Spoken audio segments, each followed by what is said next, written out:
I could ask folks to go ahead and find your seats.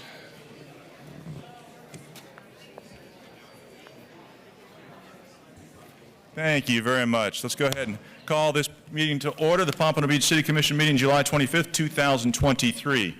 If I could ask everyone to please silence your cell phones or put them on vibrate just so we don't have telephone calls coming through during the meeting, that would be helpful. So if you could just silence your cell phones. Invariably, it happens. It's happened to me before. Thank you very much. Let's go ahead and call the roll. Commissioner Eaton. Here. Commissioner Fournier. Here. Commissioner Moss. Here. Commissioner Perkins. Here. Vice Mayor McGee. Here. Mayor Harden. Here. Thank you. Our invocation this evening is going to be given by Minister McLemore of the Jesus Supernatural Life Center, followed by the Pledge of Allegiance. Could we please all rise for the invocation, followed by the pledge? Pastor Mack. Yep, here we go. Good evening. Father, we want to thank you for this wonderful opportunity. We want to thank you for our beautiful mayor and the wonderful city council that we have. We ask that you continue to endow them with wisdom to lead this great city. And thank you for bringing and unifying this city to be one as you pray. And it's in your son, Jesus' name I pray. Amen. Amen. I pledge allegiance to the flag of the United States of America and to the republic for which it stands, one nation, under God, indivisible, with liberty and justice for all. Thank you. Be seated. Can I get a motion approving the City and CRA Board Joint Workshop Minutes of May the 3rd, 2023? So moved. Second. Moved and second. All in favor say aye. Aye. Opposed? Motion carries unanimous. Can I get a motion approving the regular City Commission meeting minutes of July the 11th, 2023? So moved. Second. Moved and seconded. All in favor say aye. Aye. Opposed? Motion carries unanimous. On our agenda this evening, let's see, we're adding a special presentation by Representative Chip LaMarca. That will be immediately before the update from the Supervisor of Elections staff presentation. We also will be striking items number 16 and 17. 16 and 17 are going to be stricken and adding the special presentation. Can I get a motion approving the, Mr. Harrison, any further changes? No, sir. Very good, thank you. Can I get a motion approving the agenda as amended? So moved. Second. Moved and seconded, all in favor? Aye. Opposed? Motion carries unanimous. On our consent agenda discussion this evening, we are pulling item number 1. So items 2 through 5 are eligible for discussion during audience to be heard, while item 1 will be pulled for individual discussion. Before we move forward, I'd like to go ahead and I know we've got a lot of people in the audience today. I'd like to go ahead and put a motion on the floor. I think we've got a lot of folks here who are here to speak on Sand and Spur Stables. And I know that's a big topic, and I want to make sure we can get through audience to be heard. So what I'd like to do is I'd like to make a motion or to direct staff to go back to the original budget as submitted by the city manager, which included Sand and Spur Stables. Seconded. Okay. Now what I'd like to do further, before we move on, I would like to postpone discussion until the first item on our regular agenda. That way everybody who's here who wants to talk on Sand and Spurs can wait until the regular agenda. They don't need to speak on audience to be heard. That way everybody has a chance, but we can get through audience to be heard. So I'd like to make a motion. We postpone discussion of the motion until the first item of our regular agenda. So moved and seconded. All in favor say aye. Aye. Wait, which motion are we voting on? To move discussion or to? You're correct. Okay, let's do the first one, directing staff to go back to the original budget as presented by the city manager. Let's deal with that motion. I have a question on that then. So would that take us back into discussions on other alterations to said budget to try and keep our millage solid? It can be on anything the commission wishes to discuss, but I want to postpone that whole discussion until the first item. So. Okay, so we're only voting on the postponing motion? Postponing, yes. Okay. On the postponement to the first item, the regular agenda. That's it. First item on the regular agenda, which is It will one. It will take. one. It will go directly before the first item on a regular agenda. Technically, it's just, Mayor, if I may. Yes, please, Mr. You're Burns. just requesting to move that portion of audience to be heard following the regular Sand and Spurs portion. No, that's not it at all. Okay. No. The Trying- motion will be to direct staff to go back with the city manager's proposed budget as. Oh, I know presented. that, yes. Yes. But I'm saying the motion to move it on the agenda, It's simply just to move put it on the agenda, to place it somewhere. Yeah. That's not saying we're not voting on the actual original motion. That will take place first item on our regular agenda. Got it. That's what I was trying to make clear. Mayor? Thank you. Yes. Yes, Mr. I don't Mo- understand what you mean. Say this again? The item which will be first on our regular agenda is to direct staff to go back to the original presented budget from the city manager's office for the upcoming budget year, which included Sand and Spurs being fully funded. That is my motion. Go back and do what? Direct staff to back. move forward with the city manager's budget as originally presented, which included funding for Sand and Spurs stables. It's not complicated. It's Okay. going back and giving staff different direction than the direction we gave them during our budget workshop. All right, thank you. Okay. Okay, I have a But question. the discussion portion, I want to move to the regular agenda.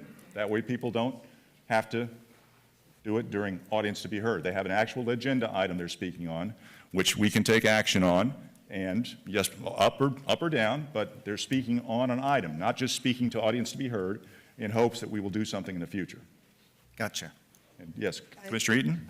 I understand what you're saying, but if you're saying that we're going to reverse all discussion or just one part of the discussion?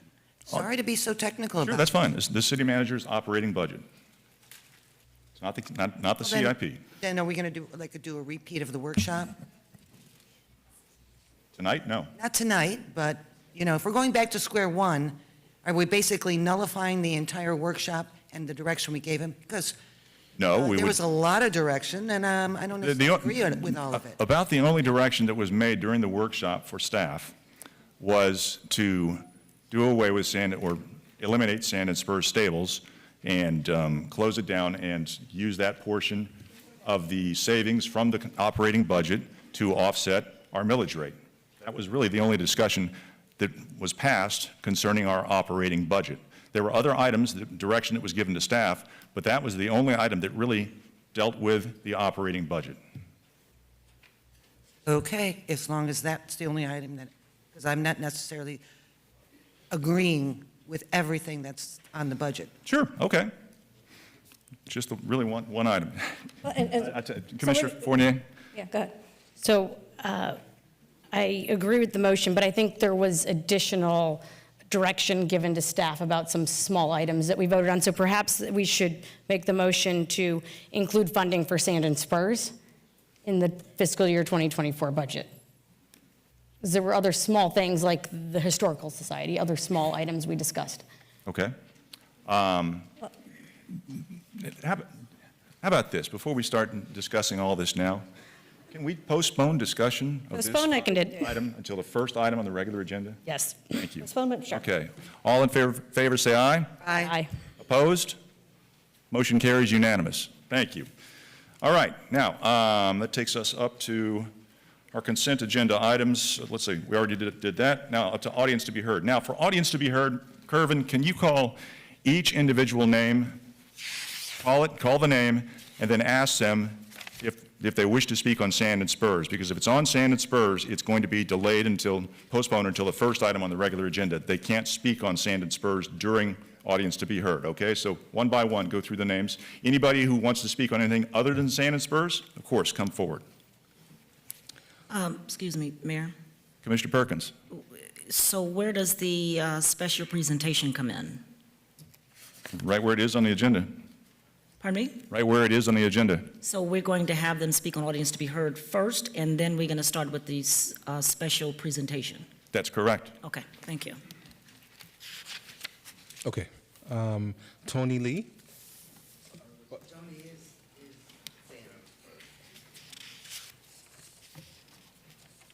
Mayor, there are some of the speakers have noted on the form that they're here to speak on Sand and Spurs, so I'll Okay, fine. or I can just call out their name. Call out the Okay, names, okay. just to be clear.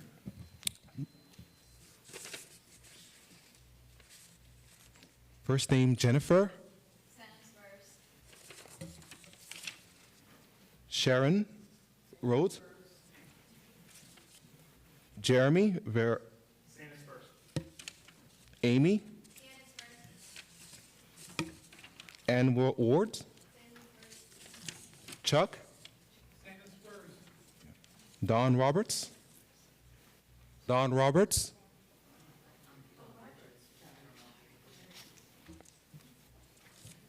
Marcia Kill,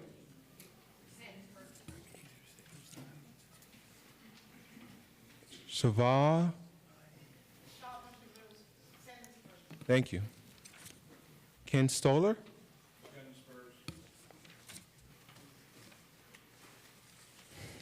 Pat Russell. Patricia Russell. Okay, thank you. Valerie Young. Matthew Higgs. Fred Siegel. Vicente Thrower.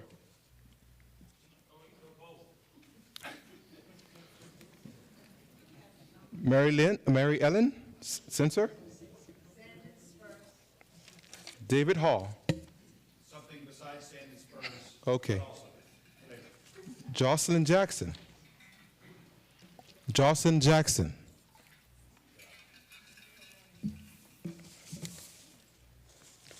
Marlo Moreland. Janice Simmons. Tantra King. Lisa Nothart. Kathleen Rice. Jerry Bowman. Jamia Jones. Tom McMahon. Pat Rowley. Mike Seversky.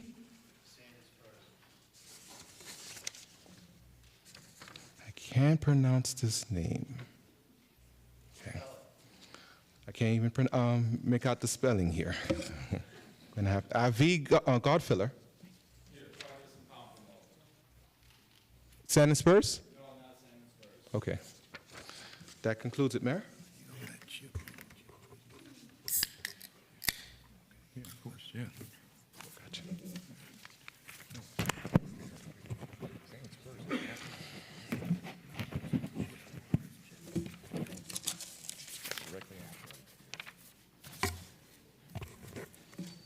Mayor, that concludes it. So should I call out the ones? Yes, please, let's go. All right. Bear with me.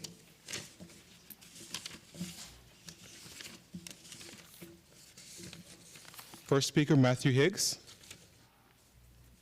Matthew Higgs. Matthew. Matthew Hicks, please come, okay, let's, Okay, next speaker, Marlo.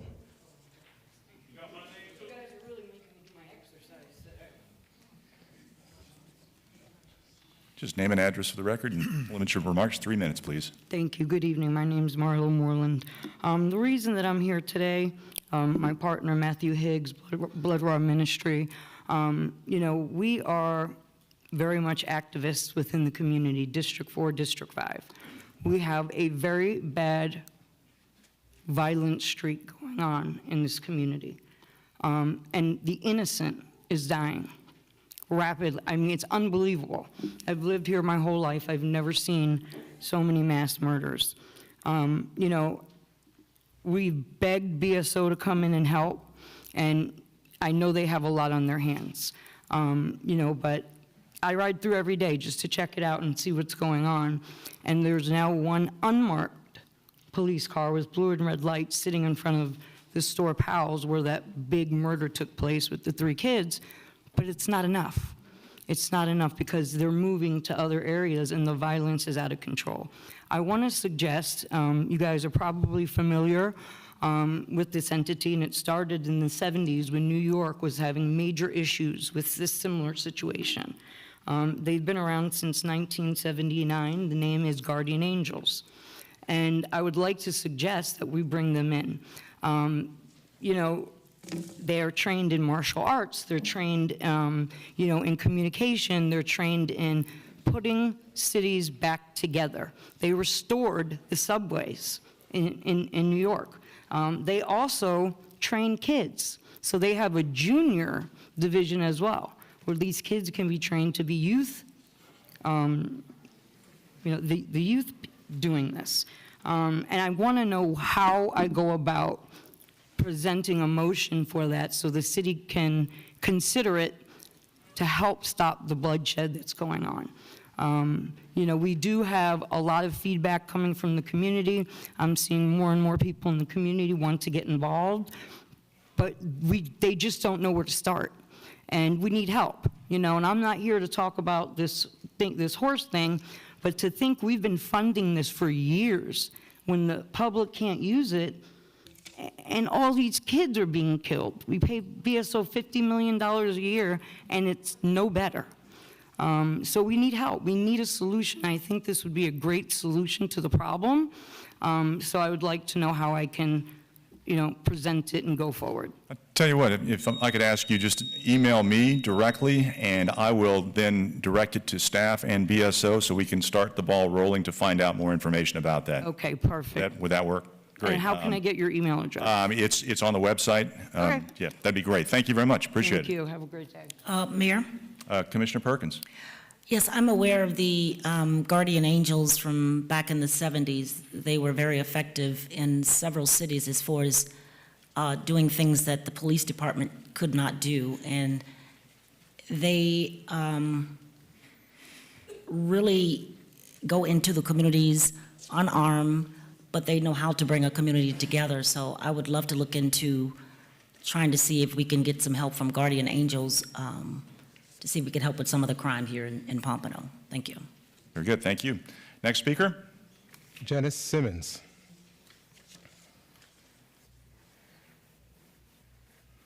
Janice Simmons. And who's next, Mr. Alfred?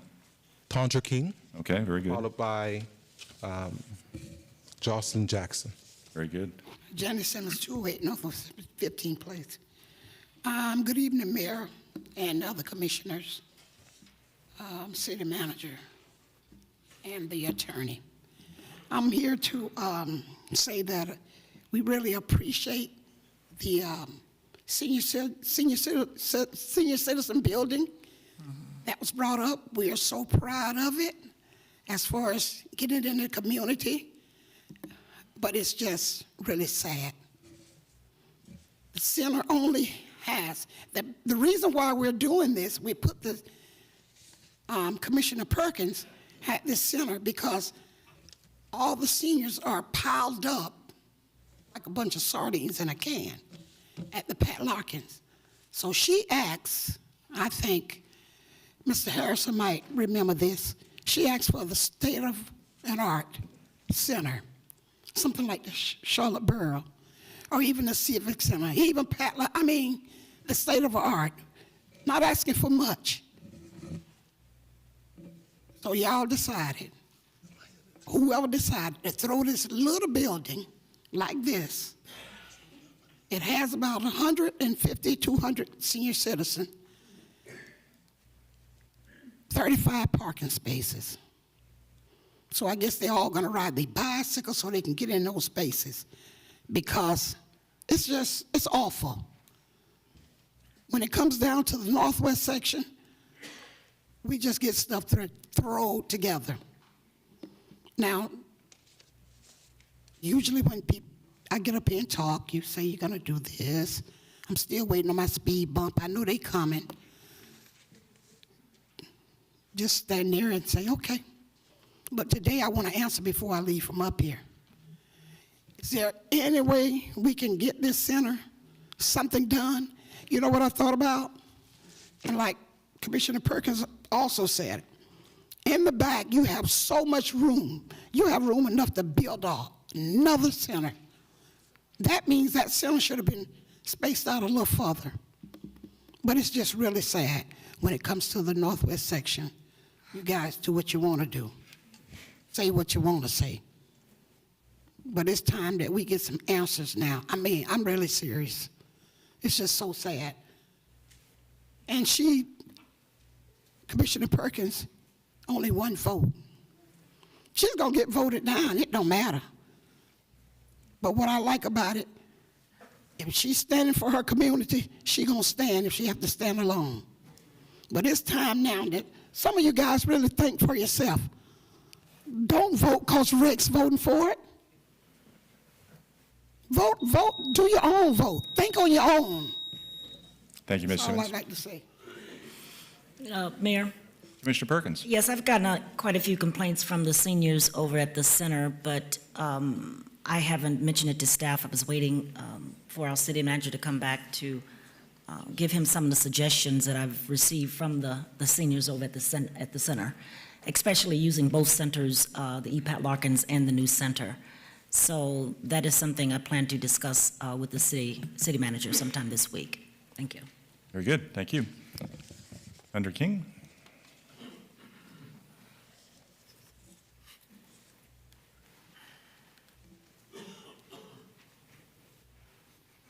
Tundra King, 124 Northwest 15th Street. I have a few concerns. The first concern is that last week there was a budget meeting that was supposed to be for the community. My concern is if it's for the community, why must we have it at 10 in the morning?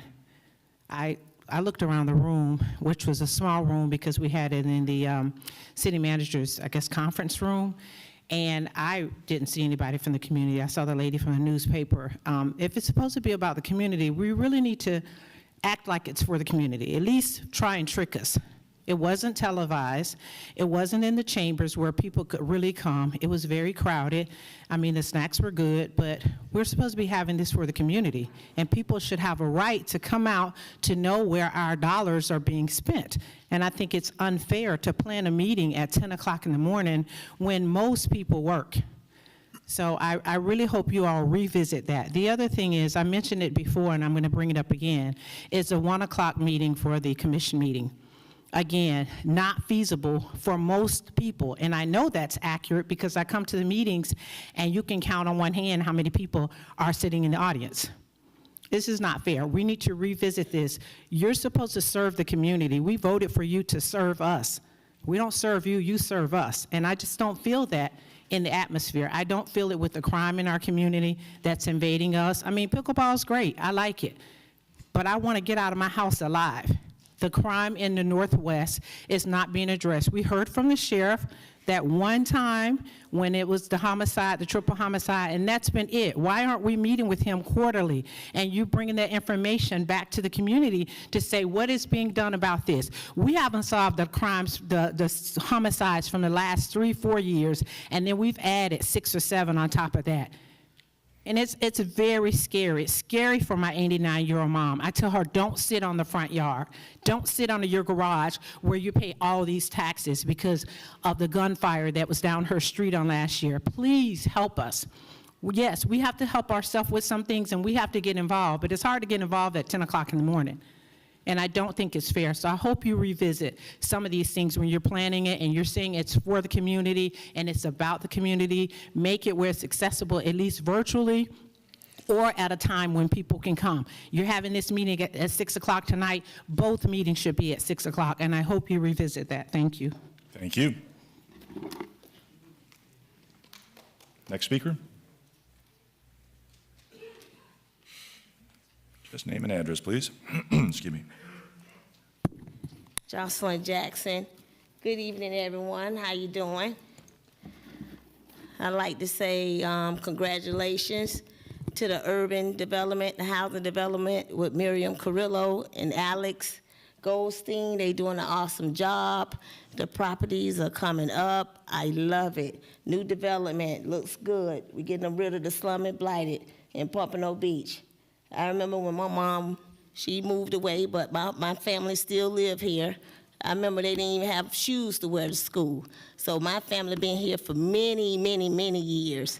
And that's why I stand here today to continue to fight. And I'm excited, I'm elated, seeing the things are moving along. I can't wait till the development come through. I visited the other day, Los Olas, which is nice. I'm looking forward for us to have some of those things in Los Olas. So keep up the good work.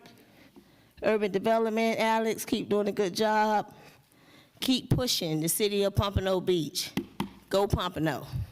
Thank you very much. Appreciate it. Next speaker. Thank you. David Hall, followed by Avi Godfeder. And if I could ask everyone in the audience, please, I appreciate the applause, but no applause. Appreciate it. Thank you. Name and address. David Hall, 290 Southeast 8th Court, Pompano Beach, Florida. Amen, Jocelyn. I wanted to come to you today. My son has been a member of the Pompano Beach Municipal Golf Course for about 5 years now, and I'm excited about what we're doing there. I think it's fantastic, and I'm looking forward to the finished project on the Pines course. The Palms course, the under 18 membership has been $100-ish a year, and kids under 18 can play unlimited rounds of golf on the Palms course.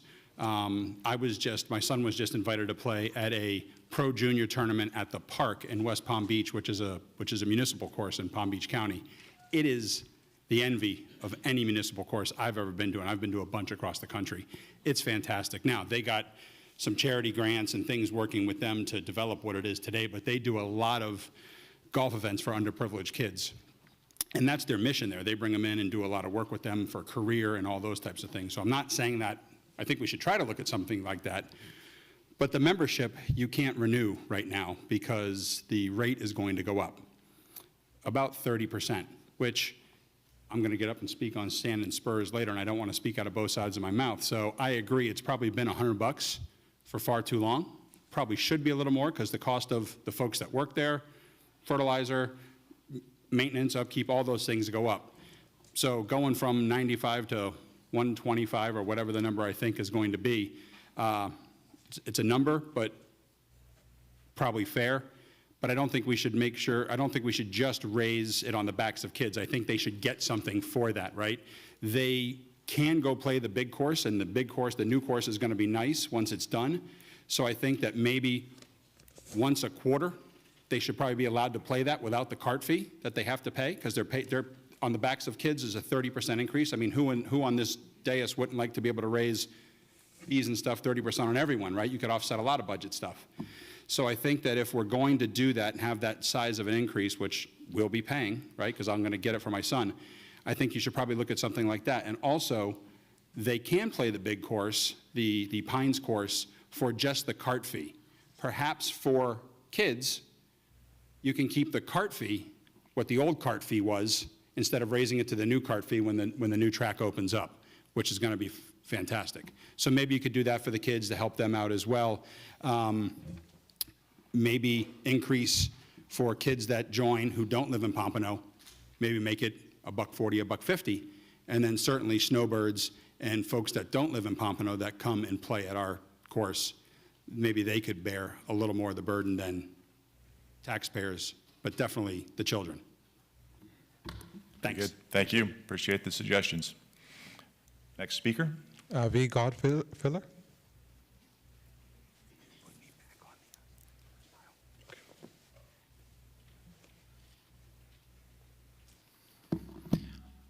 Avi Goldfeder, 4948 Northeast 19th Avenue, Pompano Beach, Florida, safe in the Highlands.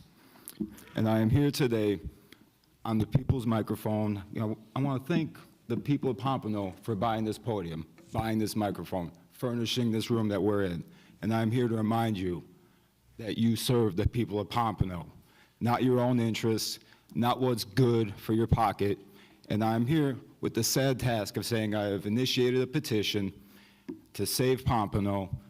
I have heard lots of tales of 30 years of red tape being used on developments for people trying to build community centers, upgrade their churches, fix their houses.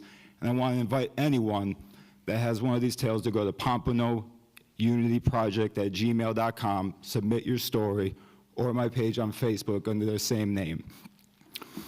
And I'm really, really sad to be here wasting a day. I could be at work. I had to skip a day of work, and every time I come here, the traffic is harder. The crime is worse, and everything is not going to get better with this deal you guys have taken. I have read the 137-page master plan for the city, and I've also been on globaldesigningscities.org a lot, the Bloomberg Initiative for Cycling, and a lot of other proactive measures that are very heavy on traffic calming and these smart cities and things of that nature. And I'm just going to say about the crime in any city, with my experience in Chicago, Cleveland, Milwaukee, any city with a lot of crime, it starts at the top. So the petition is oriented toward calling on any investigative agency to come in and not condemn you as people, but research your actions, see what is going on. And I think what went on with the lady out in Plantation should be a good precedent for exactly what I'm talking about. I know there's a lot of special interests and all that, and I want to say it stops now. And I'll lie a little bit. About Sand and Spurs, I think if the people of Pompano get together and decide that they want a horse stable that is funded by the city, that's a great thing. About the Guardian Angels, can't disagree with that. People that come in with the intention of protecting their city is usually a good thing. I don't know too many of them, so I can't say yes or no, never experienced it. But thank you, everyone. And I believe together we can unite Pompano, even if we're in opposition on a lot of things. Thank you. Very good. Thank you, sir. Next speaker. Vicente Thrower, followed by Pat Anderson.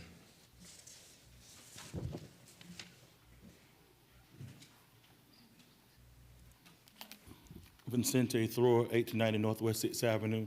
Mayor, before I even get started, I will say this. I hope in the next couple of months, the manager and you all will be talking about the collaboration that we're looking to do with the school system on hopefully getting us a new school in Pompano Beach. But the problem is with that conversation piece is when the school board has their meetings, you all are having your meetings. When the county commission are having their meetings, you all are having your meetings at 1 o'clock. So maybe we should reevaluate and reassess whether or not we should go back to having a 6 o'clock meeting twice, because it keeps us from doing other things like going to visit our county commissioners, to talk about issues that are precedent, that are concerning to our communities. We can't go down there because y'all having y'all meetings here. So I hope that y'all at least think about how that conflicts and keeps us from doing other things that concern our neighborhoods. But Mayor, with that, the EPAT Larkin Center today, I went by there just to visit, and there was a homeless man laying and sleeping right on the front of the bench at the EPAT Larkin Center. Mayor, I thought that we gave money, increased money in the budget for additional officers within BSO to have this homeless unit.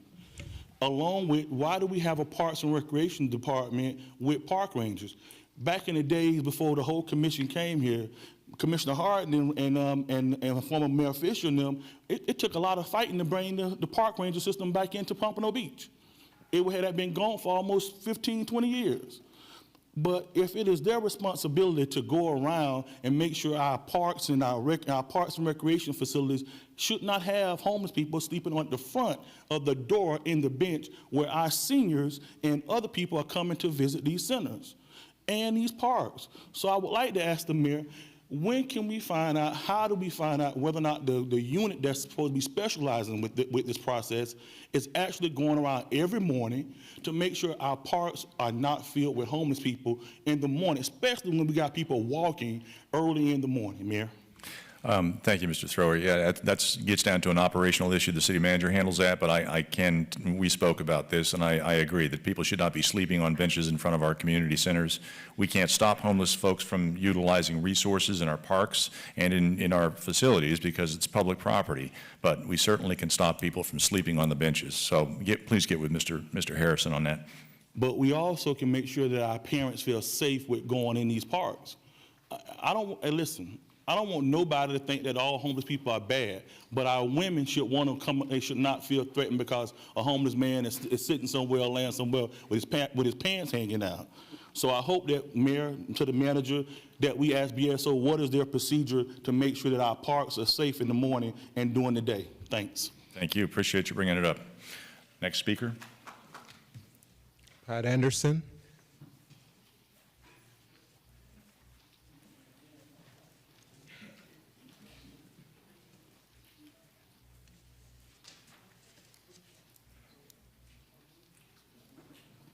Hi, I'm glad to be here. I went to Lighthouse Point Commission meeting July 11, and you can see what I said if you go on their website. And if you don't, I made a tape of it, and it's with our city clerk. It's very important. I'm here today because of the code harassment that I've gotten over 6 years at my home. Nobody's talking about the smash. Nobody has any records on the smash. And every time I talk to Miguel Nunez, he was helping me. And he didn't want to close those permits. But city manager closed them, and I think that's wrong. So I'm here to tell you that when I spoke to City Lighthouse Point yesterday, or it was July 11, they don't even know about this 2 different cities and the smash. They don't know about the smash. They don't know about the redistricting, the code. They don't know that they're going to be faced with trying to help us do $20 million to get this cul-de-sac rebuilt. You should probably go for a gold bond on it because it's going to be all redone. The infrastructure is demolished from the smash, and it's all with Army Corps of Engineers. You don't have authority, Mr. Gregg, to go against Army Corps of Engineers or Broward County Property Appraiser. And that's why I'm here, because there was a time where you fired my Miguel Nunez, and there was supposed to be a hearing, Nunez versus Harrison, May 2nd, 2022. It came and went. And then this man who was the attorney for you, he was also with ball and chain crisis a month ago. So, I mean, you just got to realize that because this May 2nd was come and gone, they didn't know about the Broward County property appraisers in the 2 cities. And I think that it should be mistrial because there's no records to show about the smash and the problems that we have. And that's not fair. Thank you. Thank you, Ms. Anderson. Thank you. Next speaker. Jamila Jones, followed by Matthew Hicks.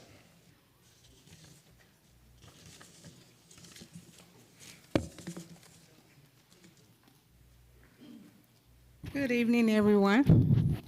My name is Jamila Jones, and I'm the Vice President of Ashanti Cultural Arts. My mom was Linda Houston Jones, the late president of Ashanti Cultural Arts.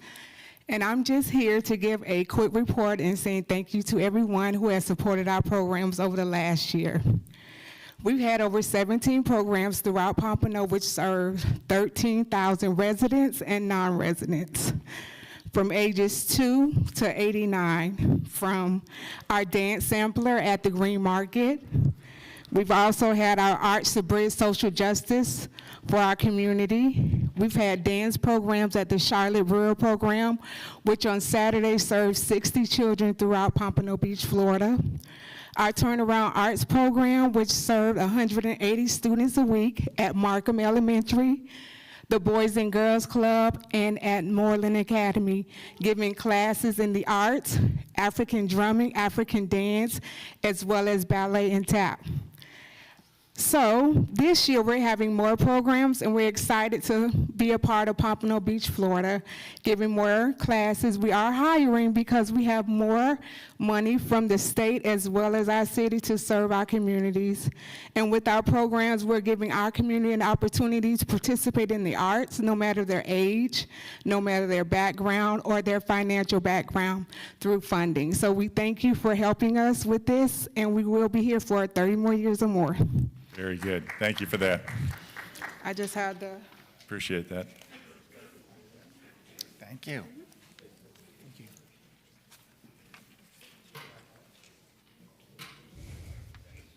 Thank you. Very good.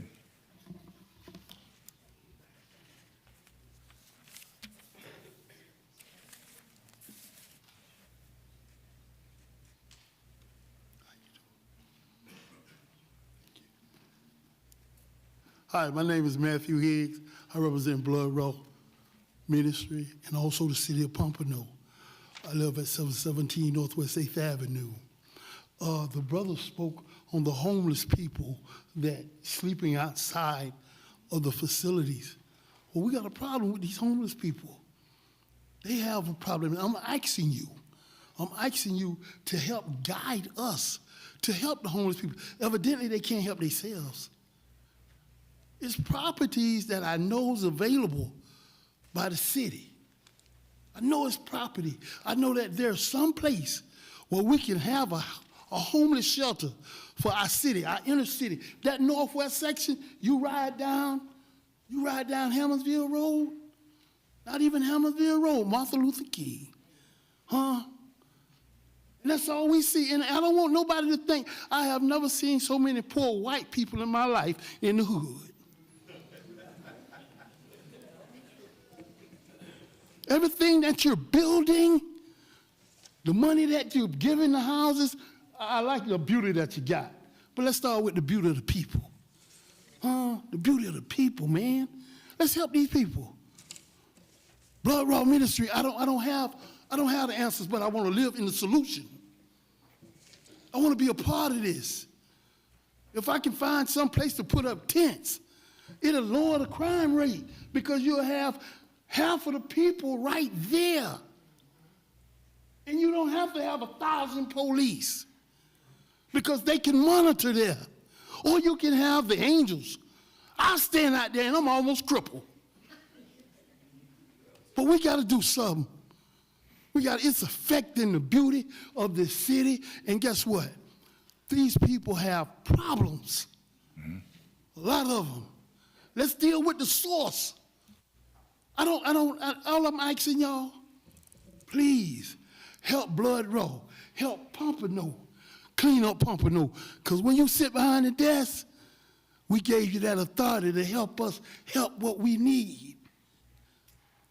I seen you to the party, but I don't see you walking down the street now. And I love you. Love me back. Help me love somebody else. Please come up with a plan to allow us to get a certain part, and we know you got a 50-year plan to push everybody out west and make this Las Vegas. We know this. We know this. We know this. But give us something. You know, it's a place where it say we're supposed to have generational land. We ain't gonna have generational land because you done raised the prices so high. And you brought in people that don't care about nobody here. You really want the beauty? Put it in there. Y'all have a nice day. Thank you, sir. Thank you. Mayor, Next speaker, please. Mayor, sorry. Mayor, that concludes audience to be heard. Very good. Thank you for that. Appreciate everyone's input. All right. That takes us up to special presentations. Representative Lamarca. You have the floor, sir. Welcome back from Tallahassee. Yes. Thank you, Mayor. I actually have our Senate yes. sponsor on the bill, Tina Polsky, as well here. Very good, Senator Polsky. Good to see you. Thank you for being here as well. I'm going to welcome her to Pompano Beach. Very exciting first part of the meeting. I'll probably pass in the second half. Maybe the senator will stick around, but wanted to first say that persistence sometimes pays off, and we made an application for an appropriation last year for Riverside Drive, and it was not successful. And then we had something called legislative budget program that the Speaker of the House at the time had $175 million that he was going to allow us to help appropriate, and we appropriated it. It passed.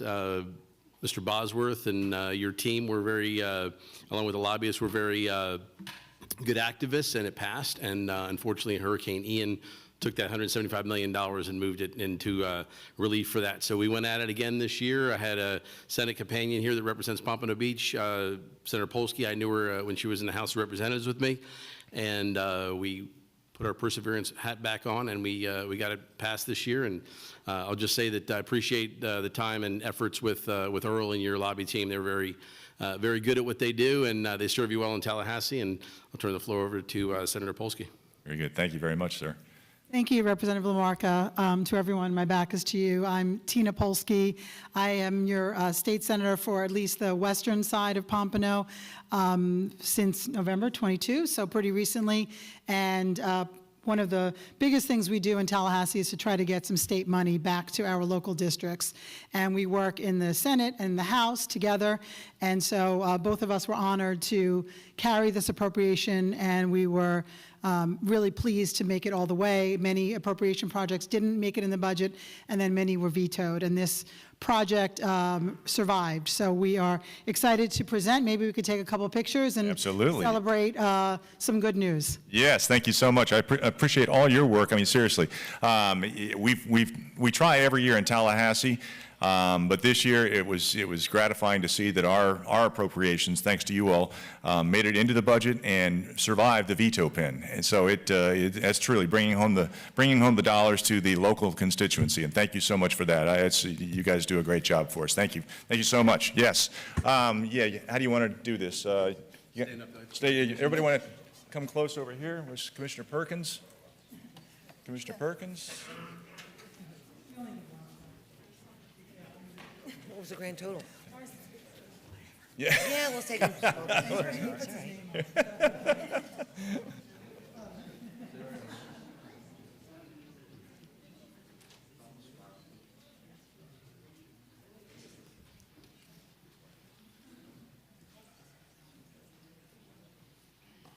Thank you guys so much. Thank you. Good to see you.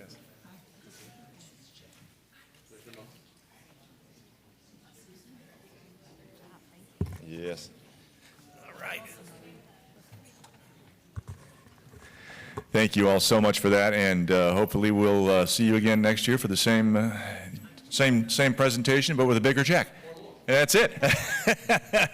Thank you very much. Appreciate that. Did you say how much it was? Let's see. There was 2 checks. Mr. Harrison, how big were those checks? $950,000. Very good. Thank you so much. Appreciate it. All right. That takes us up to an update from Broward County Supervisor of Elections Office. Marty Hall, Chief Deputy Supervisor for Broward County Supervisor of Elections Office, will give an update on the partnership between the Supervisor of Elections Office and the city. Good evening. Good evening, Mayor, Vice Mayor, Commissioners, City Manager, City Attorney, and especially my mayor, my commissioner, Commissioner Perkins. I'd like to thank each and every one of you for working as a partner with the Supervisor of Elections Office to make sure that we have EPAT Larkin Center as a permanent branch office. Our hours will be Monday through Friday, 9 to 5. It'll be a full service. We want to advertise and make sure that our residents and surrounding residents use the EPAT Larkin Center to come and do any type of voter registration, dropping off your ballots, voting, full service. And we will have a grand opening August 14th to make sure that each and every city knows, each and every school knows, every resident knows, and we want to do something big to make sure that Pompano stands out as a permanent branch office. Thank you. Very good. Thank you. Appreciate all your office does, and it's great to see you here in Pompano Beach helping our residents. I mean, not just from Pompano Beach, from Pompano Beach and the surrounding area. And I'm a resident of Pompano Beach. Very good. Thank you for that. Appreciate it. All right. That takes us up to our consent agenda. Can I get a motion approving items 2 through 5? So moved. Second. Moved and seconded. All in favor say aye. Aye. Opposed? Motion carries unanimous. Thank you. Item number 1 is a resolution.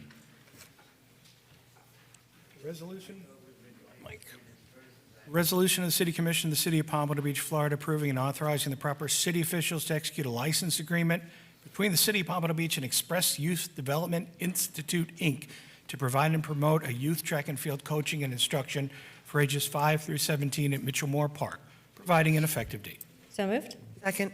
Moved and second for discussion. This item was pulled by several of us. Commissioner Eaton, you were first. All right, thank you, Mayor. I just wanted to confirm that the contract, the little glitch in the contract, has been straightened out to reflect the actual contract. Okay, that's all I have. Thank you. Very good, thank you. Okay, that takes care of that. Let's move on to, let's see, Commissioner Perkins? Yes, I pull this for a resident. Certainly. Please come forward. Just name and address for the record. Good evening. My name is Joe Ballard, 4821 Northwest 19th Street, Coconut Creek, and also 1861 Northwest 7 Terrace, Pompano Beach. Good evening to you. Pull your mic Mayor. up a little bit. Yeah. Can you hear me? Try speaking in the mic a little bit closer. That's great. Okay. Good evening, commissioners, mayor, commissioners, city attorney, and city manager. Good to see you.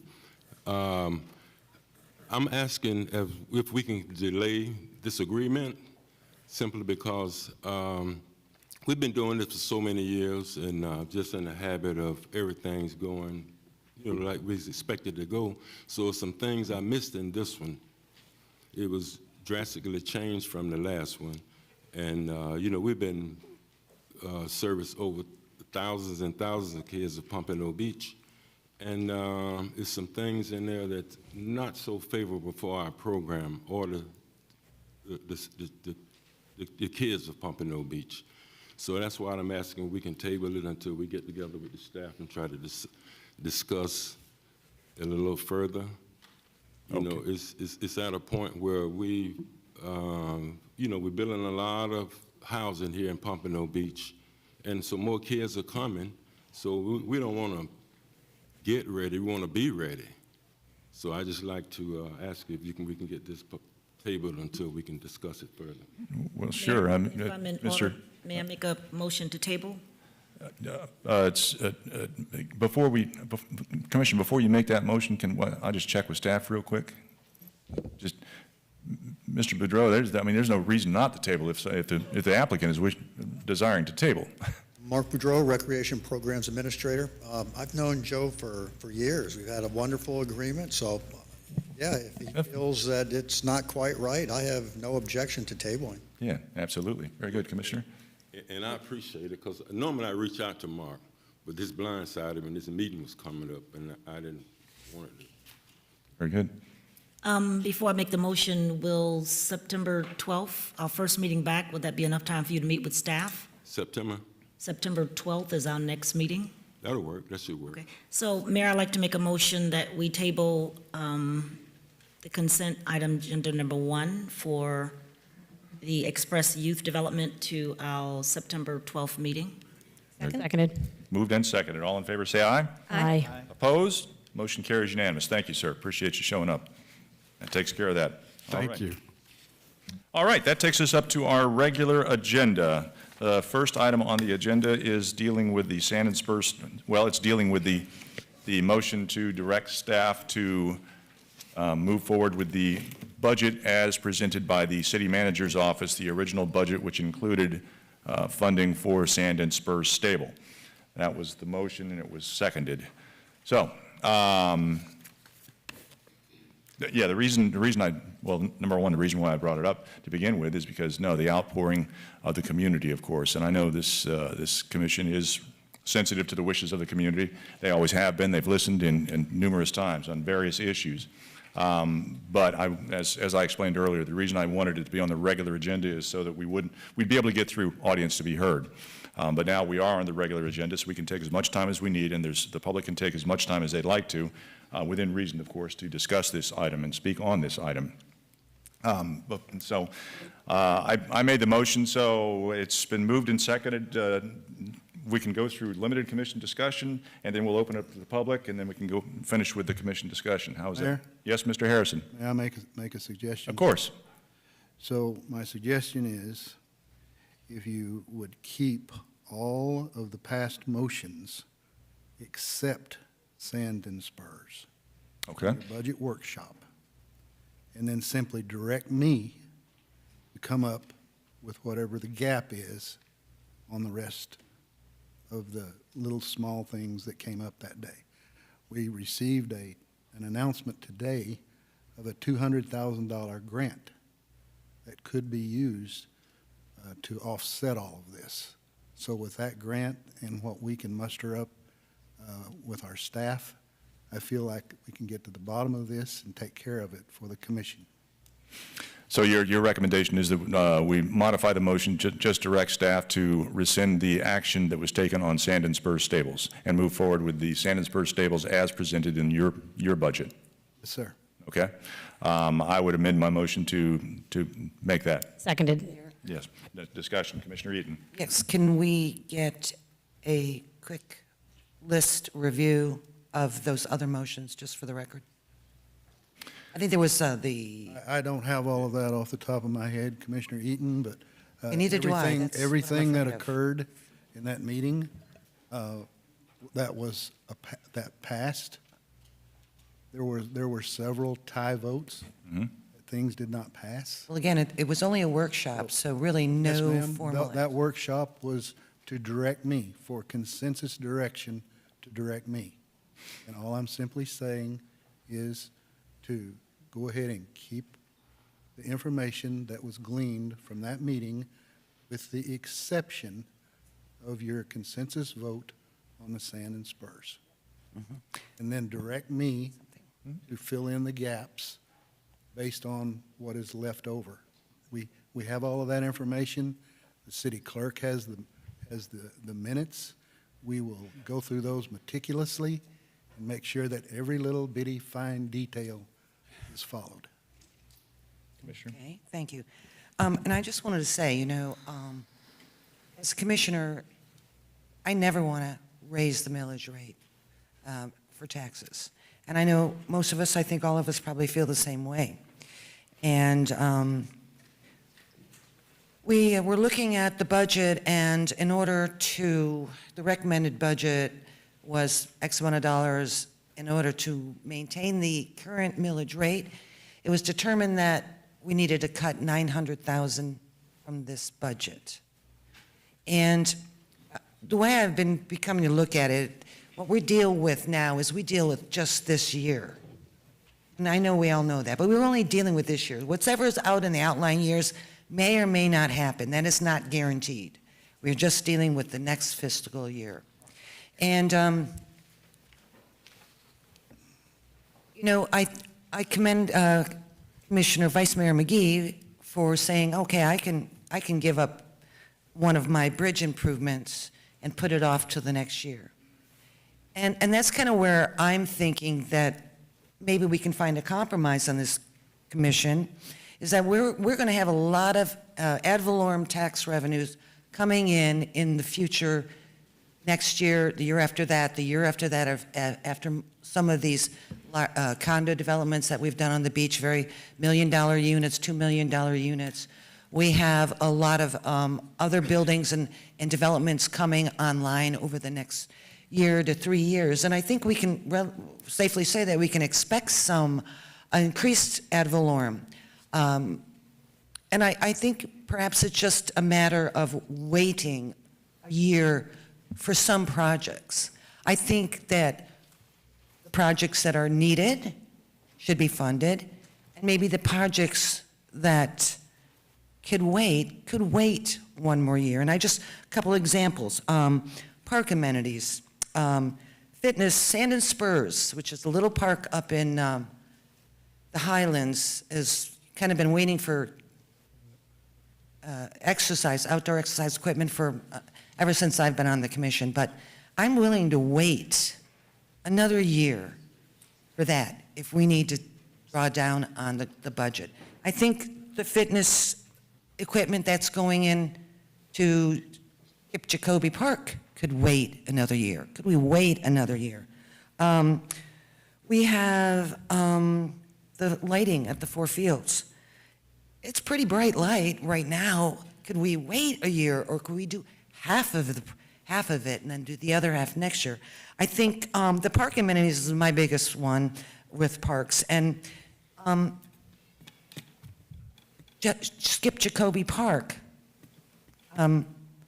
is slated to get a new pickleball complex. And that comes at a cost of $750,000. So is that really, do we need, in fact, do we need sand and spurs? Do we have to choose between sand and spurs and a new pickleball complex for Kip Jacoby Park? I think that that's not quite the way we need to find money in the budget to support sand and spurs. But Excuse me? I was just going to ask if I could just interject just for a moment. If not, that's okay. You've got the floor. Go ahead. Go ahead. No, I think I'll just finish. Sure. And I said, I just think that there are a number of things in this budget, in this capital improvement budget, that could wait another year instead of having to sacrifice sand and spurs parks, which essentially is really, it goes into the airport enterprise fund.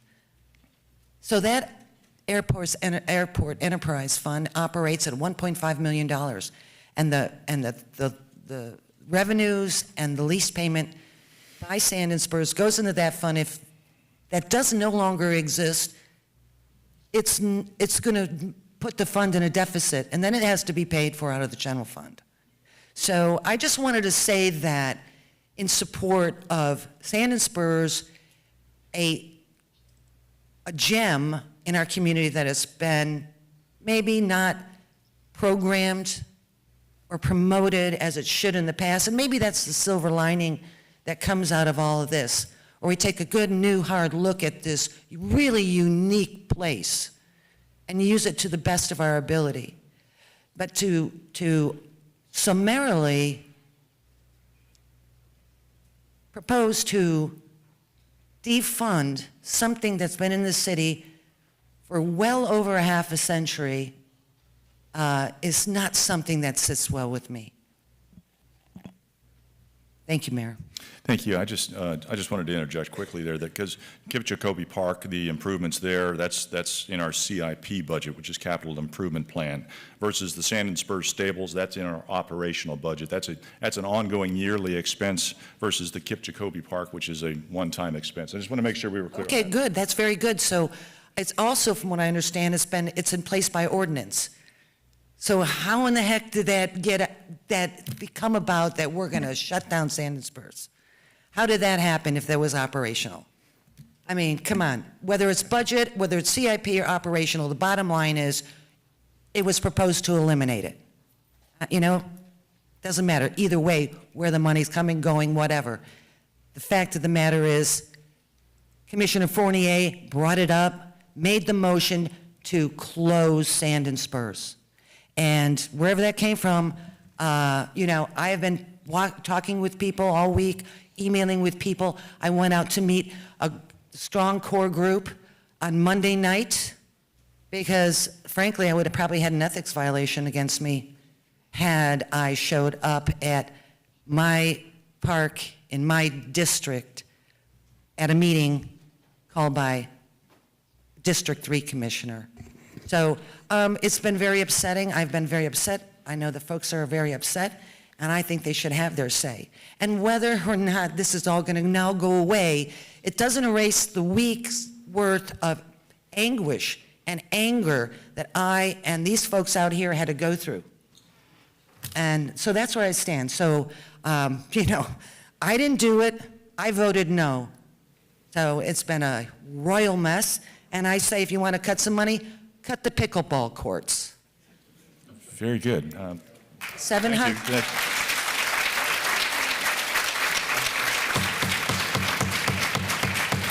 you. Ladies and gentlemen, please refrain from outbursts like that. We've got to keep order in here, please, so we can keep moving. Vice Mayor, you had your hand? No, I agree with a lot of what Commissioner Eaton just stated about, trying to find places where we can put off stuff for a year or so to make sure we balance. Because one of my main focuses since I became a commissioner was to try to maintain, if not lower, our millage so that every taxpayer dollar that can stay in a pocket of a taxpayer stays there. And that's a huge priority of mine whenever we get into budget, which is, during budgets I was accused of trying to nickel and dime things, but that's why I suggested on multiple different areas to cut 10% or 30%, especially from our third-party givings of, charitable givings and grant givings, where we can figure out how to move around the money. So I just wanted to make sure with the city manager, just so I am clear, if we move forward with the current motion, it would be to where you would figure out how to keep our millage rate at the 2023 level? Okay, I just wanted to make sure on that one for sure. I also think another good point that Commissioner Eaton brought up is that, this has been the most robust discussion of sand and spurs we've had since I've been here, and I think that's a good thing, because it is a cool thing we have, but only 25 horses. Public doesn't really get to interact with it unless they have a private horse. The city can't use the private horses in any way. There is the cost. We don't own the land. The cost to make these stables, which have faulty foundations, up to code would be immense, especially on land we don't own. So I would love to continue this discussion with sand and spurs aficionados and try and see if there is a way to, I don't know, whether it's a relocation or a long-term something that could make it an even better facility that could encourage more of the public to know of its existence and come out, maybe 501c3 activity, or figure out ways to get more grants. And just, I think it's an underutilized structure. That's kind of why it was probably targeted, but I think there's some stuff really cool that we could do with it. You have Wellington with the polos. I know Ocala's gotten huge in horses. Other communities that have horses do things, and jumping quest, dressage, all sorts of barrel riding. We can talk and see what people like to do, but let's try and figure out a way that we can also have events there and do things that would then help cash flow the stables as well without taxpayer dollars. So that I would love to continue this conversation and not just, move forward, but also fight to just keep lowering our millage as much as we can. Thank you. Very good. Commissioner Fournier. Thank you, Mayor. So as the Vice Mayor said, and Commissioner Eaton said, this was a workshop to brainstorm ideas. It was a give and take. There were a lot of ideas on the table. Many of them were suggestions of mine, and I fully admit that this suggestion was a mistake. It was based on maybe not perfect information, and also it is our job up here to listen to the residents, and I appreciate the outpouring of support for this park that I've heard. It's apparent that the Sand and Spurs emotional bank account in the city is absolutely overflowing. I received emails from people who said, I've lived there my whole life. I don't use the park, but I'm so glad to know that it is there.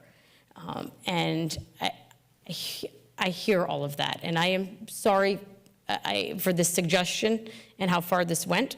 I also agree that we find ourselves at a tipping point here for this park.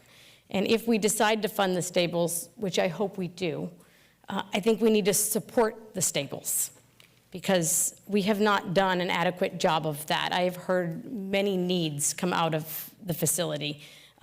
There was a capital improvement project in the budget in 2001 to help repair the arena, and it is no longer in the capital improvement plan. I don't know where it went, but it's $100,000. It's nominal relative to some of the other things we just heard about. So if we're going to fund this facility, we need to support it and make sure we're improving it in ways so that the people who have horses there can actually use it. So I think we need to ask for that line item to be put back in the CIP next year, because it was supposed to be done in 2025, and I personally would like to see it back in there based on everything I've heard.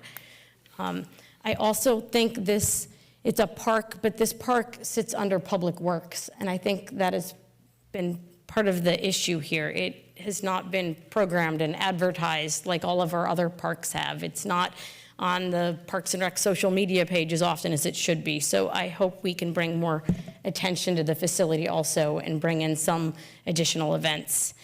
And I also have, in asking all the questions I've asked, understood more of the legal issues that have, and the history of the ownership of this property. So I think it's important that we get some clarification as a commission about if the FAA could terminate or restrict the non-aviation use here at Sand and Spurs, and if they did, what remedies the city would have. Because I think if we get these answers that this property, that the FAA won't do or is not able to do something like that, it would make it a lot easier to invest in this property, because we would understand that our investment is protected. And I think that's important for us to know, so we can actually invest in the facility. So I accept complete responsibility for this suggestion. I had many suggestions at our budget hearing. Some were good and some were not. So I'm optimistic, though, that something good can come of this. Thank you. Very good. Commissioner. Ladies and gentlemen, please, ladies and gentlemen, thank you. Commissioner Moss? Yeah, I received copies of emails from people, but not one email from anyone who lives in District 5. And like the Vice Mayor, I'm concerned about our millage rate and the taxes that all of us pay in all quadrants of the city. I have to say that I have been to Sand and Spurs maybe 3 times, and my perspective on it is that the city of Pompano Beach is subsidizing 20 or 30 horses that 20 or 30 people use, and the vast majority of the residents of this city probably don't even know that it's there, let alone use it or appreciate it. So if we can come up with some way of making that Sand and Spurs pay for itself, or at least come somewhat near paying for itself, $400,000 a year to house 20, 25, 30 horses, whatever the number is I think, vulgar for the people of Pompano Beach to be subsidizing 20 or 30 individuals and their private horses. So we're going to have to figure out a way to make that park pay for itself, or at least partially pay for itself, before I'm going to support spending $400,000 on it. Thanks. Very good. Commissioner Perkins. Thank you, Mayor. I first of all want to thank Charlotte Burry for giving me a call to inform me on the history of the Sand and Spurs. I was pleased to hear and happy to hear a lot of things I didn't know about Sand and Spurs, and that was going to convince me to change my vote. But what I would like to suggest is that we as a commission consider having our budget meetings here in the chambers. We start out here for 15, 20 minutes of the meeting, and then we continue on the 4th floor at City Hall over there, and there's no room for residents or public to sit because staff is packed in this little bit of room, and we were there this time for at least 6 or 7 hours or more, thanks to Commissioner Allison. But I think we need to consider opening up the budget meetings to the public so that they can see and hear what's going on, because things happen differently when there are no cameras around. So I'd like for us to consider that for next year. Thank you. Very good. Thank you. Commissioner Eden? Yeah. You know, when we went through COVID, but I do want to point out that the park does produce revenue, just not as much as the land lease. So it does produce revenue. It, in the past, had held a number of events, and they were very successful. I went to the Halloween horse show, and it was wonderful. My granddaughter was 3 years old at the time. And it's a beautiful setting. It's incredible. The breezes are great, and it's cool, and it's shaded, and it's unique. And there has just been a resurgence in horses, and I know, and the problem is that it's not been programmed. It's no longer under the purview of Park and Rec, and frankly, Public Works. As good as it is, it's not a marketing arm of the city or a recreational programmer, and I think that's been part of the problem. And these folks who are out there, who come daily and care for their horses and sit on the advisory board, they volunteer and they put a lot of time in it. They have lives, and they're probably not any market gurus in the group, and all the things. So yes, we do have to help this. We have to continue to make it more successful. And things after COVID kind of got off track, whatever. And this was just out of the blue. I don't think I was at all. I wasn't prepared. So I've spent the last week brushing up and talking to people, especially former Vice Mayor Charlotte Burry, whose daughter Sharon Tomeo was on the board and conducted many horse shows and therapies and bit by bit, and we've had veterans with PTSD and a number of other folks with disabilities out there, and so there's so many benefits that we would be able to garner from this facility. And I hope we do. So maybe that's a discussion for a future day. I know everyone wants to have their piece. I get that. But I think I would like to, I suggest that we have staff look at it and see what we can do, whether we can move it into Parks and Rec. They own the adjacent land above it, and maybe there's a way we can renegotiate the lease, or any number of things. As Vice Mayor said, we could really get creative with this, and I, for one, am going to be doggedly on it. So and with that, I'm going to let the folks speak. I don't want to take any more time. Thank you. Very good. I just want to chime in real quickly. Then I've got Commissioner Fournier, but I am going to, we would not have been having this discussion at our budget meeting, and we would not be having this discussion tonight had it not been for the fact that this piece of property was deeded to us by the FAA, and it is bound by some rules and regulations. The FAA charges the city of Pompano Beach rent for that particular piece of property. If it was any other piece of property that was designated as parkland, which that's not even, it's not parkland, it's aviation land. If it was parkland, we've got parkland all over the city. We don't pay rent for it. This is a particular anomaly.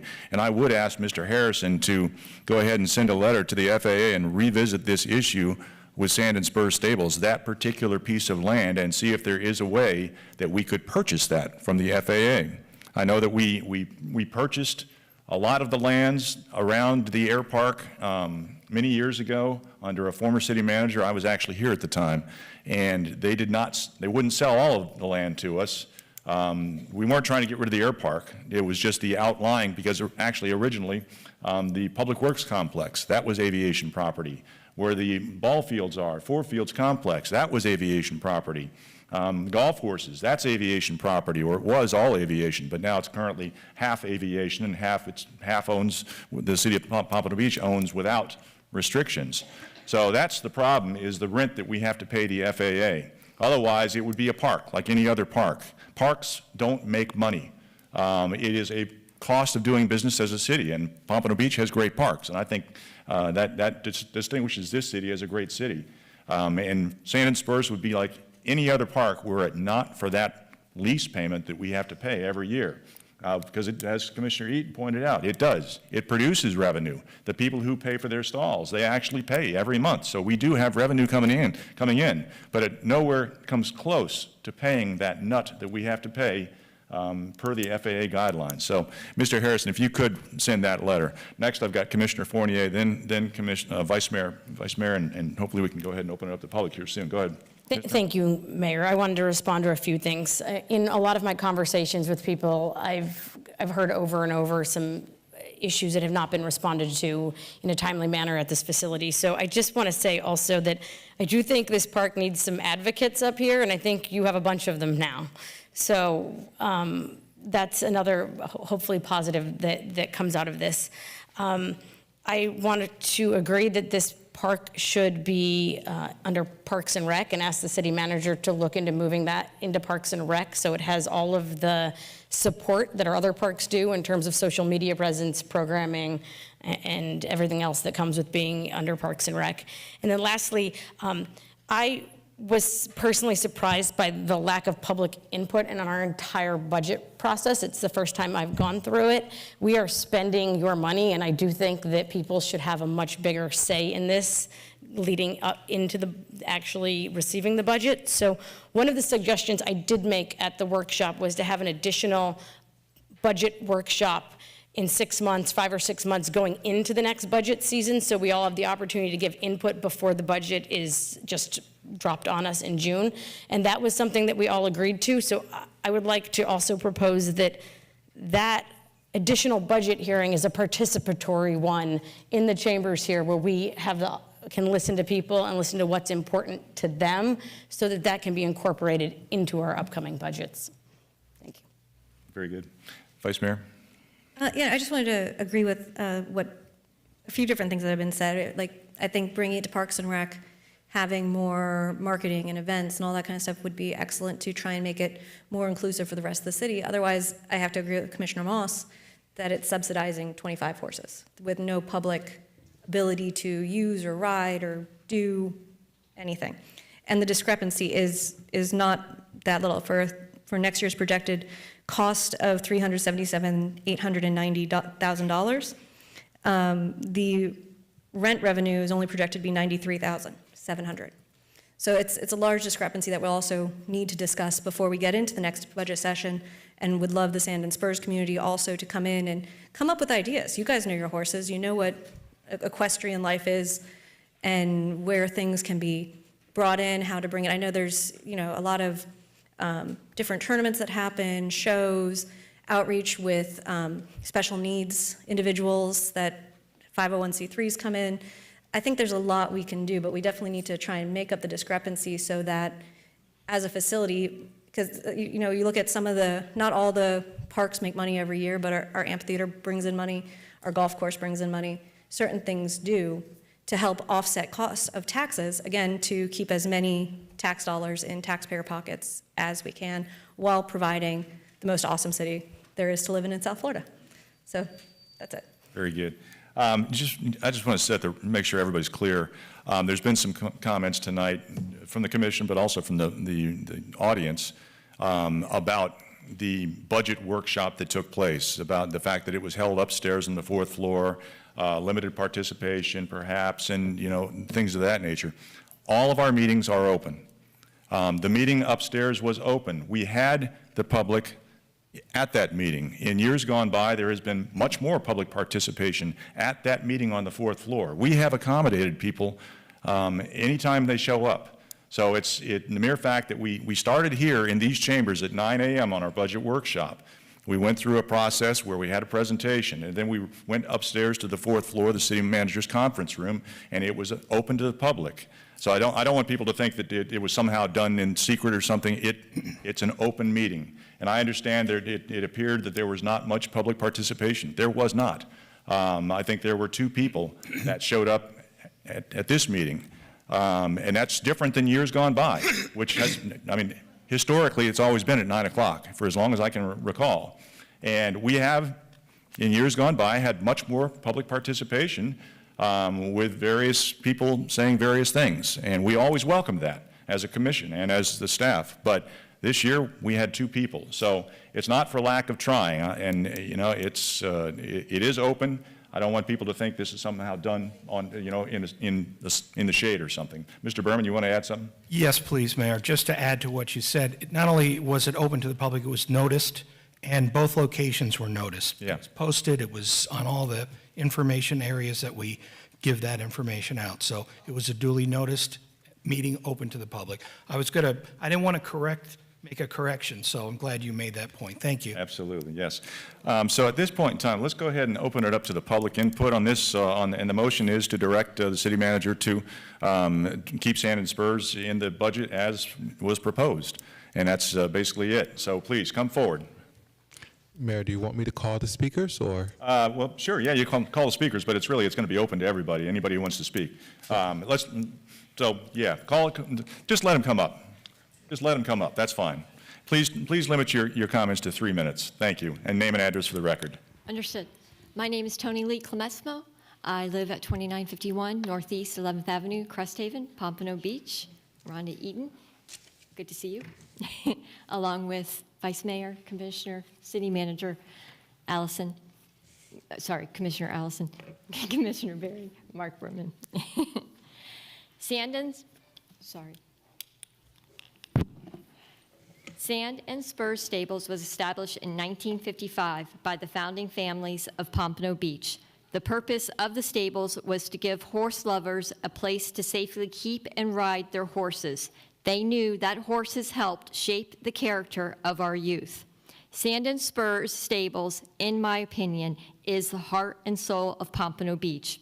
My team of doctors told me 8 years ago that I had 6 months to live or less, that the lupus, autoimmune disease, atrial fibrillation, and multi-organ failure could not be cured, and hospice was the best option to ease the pain and suffering, to treat the symptoms as they come at me and make me comfortable.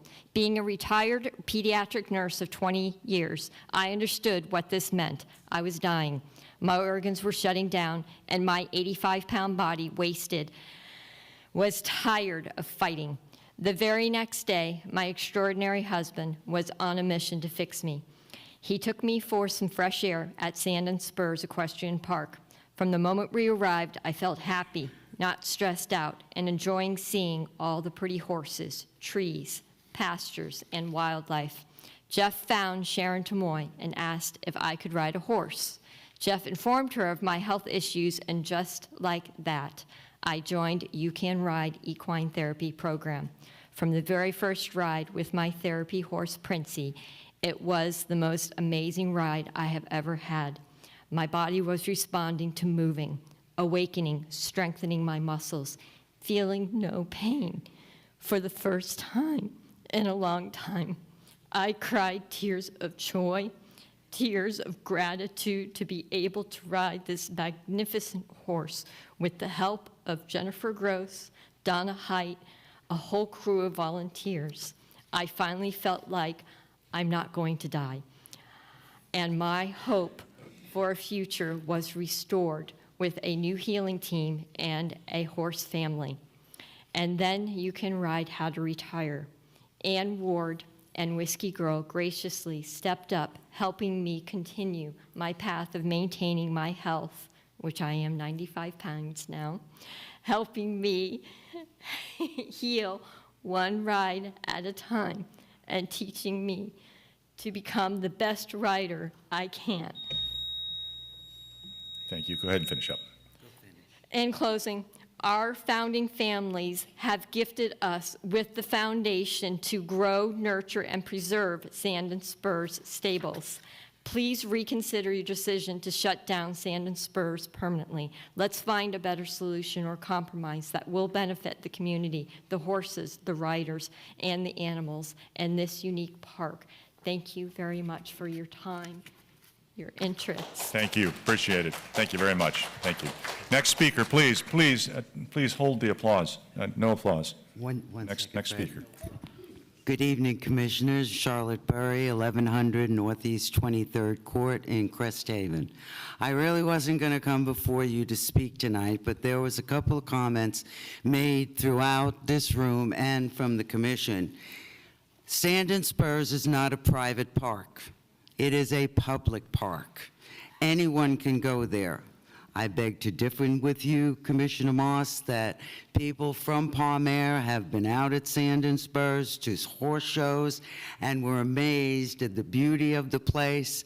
And so it's a matter of, and I think it's great, put this back under Parks and Recreation, where the people that have horses out there don't have to run their own programs, which, by the way, the city charged $10 a person to get into these programs that these girls were doing, and let Parks and Recreation start something out there.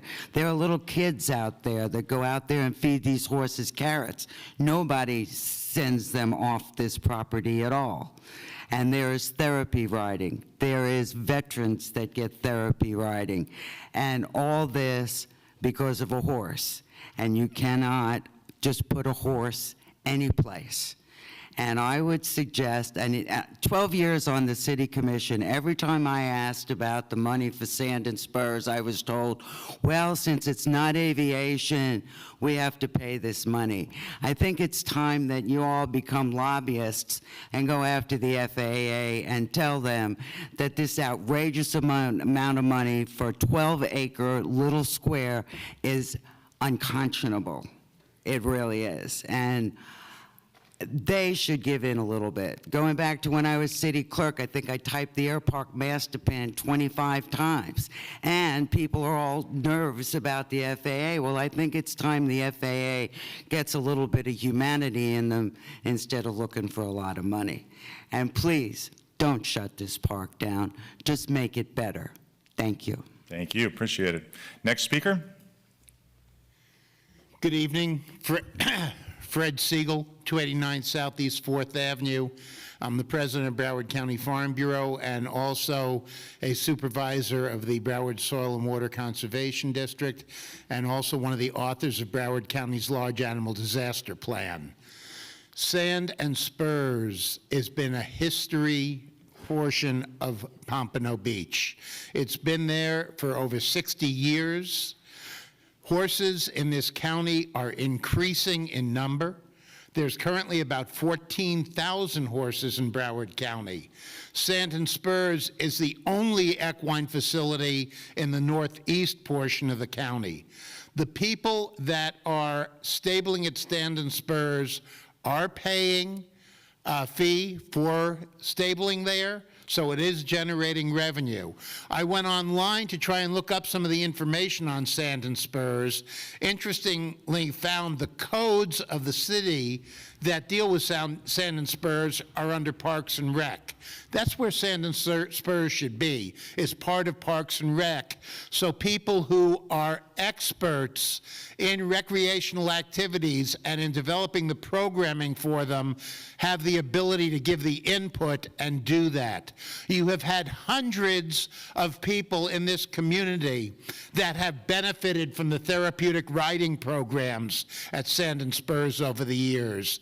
There are documented cases where even you had a child out there that never spoke, that because of participating in the equine therapy programs said their first words. The benefits that equine therapy has on people is phenomenal. It would be a tremendous loss, not just to the municipality, but to the county itself if Sand and Spurs were done away with. Now, I also looked online trying to see the ownership on the property, and on the property appraiser's website, it lists the city of Pompano Beach as the owner of the property. Now, I know you've got the lease agreement with the FAA. That really needs to be looked at, because if you look at a 10-acre to 12-acre equine facility in this county, currently property that's being used for those purposes leases for about $2,000 to $2,500 per month, which is far less than the city is paying for the lease on it. You really need to go back, try and renegotiate that, and keep this facility for the residents of the city, not just those with horses, but for everybody. Very good. Thank you, sir. Next speaker. Dawn Richards, 797 South Riverside Drive, Pompano Beach. Honorable Mayor and City Commissioners, thank you for your time. The first thing I'd like to say is that it's hard for me to believe that it's even procedurally possible to summarily close up. Everett thinks so too. Sorry.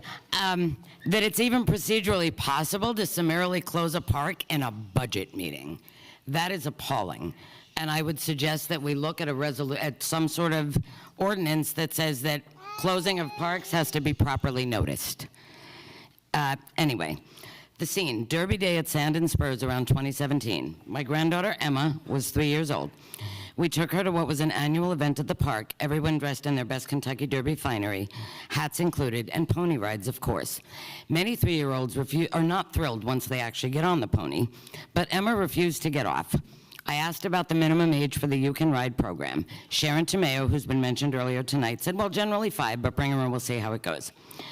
Emma got up on a real-size horse that first day and never looked back. Sand and Spurs has been a godsend to us. I even rode myself for a couple of years. It's instant therapy. We've attended many events at the park over the years, from birthday parties to riding shows and everything in between. It's always a great day. But the therapeutic value of this park goes far beyond horseback riding, and Commissioner Moss, I would suggest you maybe take another trip there, because it's an awesome afternoon. Where else in South Florida, or indeed the country, can you spend a bucolic afternoon lazing around, watching horses, and, if you're lucky, the Goodyear blimp, as well as a variety of small planes, take off and land, for free? Where else can you close your eyes and inhale the scent of fresh hay, and open your eyes and see the tall beach buildings rising like a mirage? There are many things that make Pompano Beach unique. In this age of cookie-cutter cities, our continued individuality is why Pompano Beach is such a distinctive place to live, work, and play. In addition, my guess is that very few, if any, parks actually generate revenue. That's not the purpose of parks. The purpose of parks is so that everyone, young or old, rich or poor, visitor or longtime resident, has a chance to get away from it all and commune with nature. To forget that just a few blocks away is the hustle bustle, and yes, our favorite, traffic, that stresses us all out. At an average cost of a few dollars per resident per year, this seems like a heck of a deal to me. As of last night, a petition that I posted had within its first 5 days over 1,500 supporters in 350 cities in 41 states and 7 countries, $1,800 in monetary contributions, and 37,000 views worldwide. Clearly, this park has value. I appreciate the fact that the commission is taking another look at this and would love to see an ordinance saying that we'll never do this again. Thank you. Thank you very much. Appreciate it. Next speaker.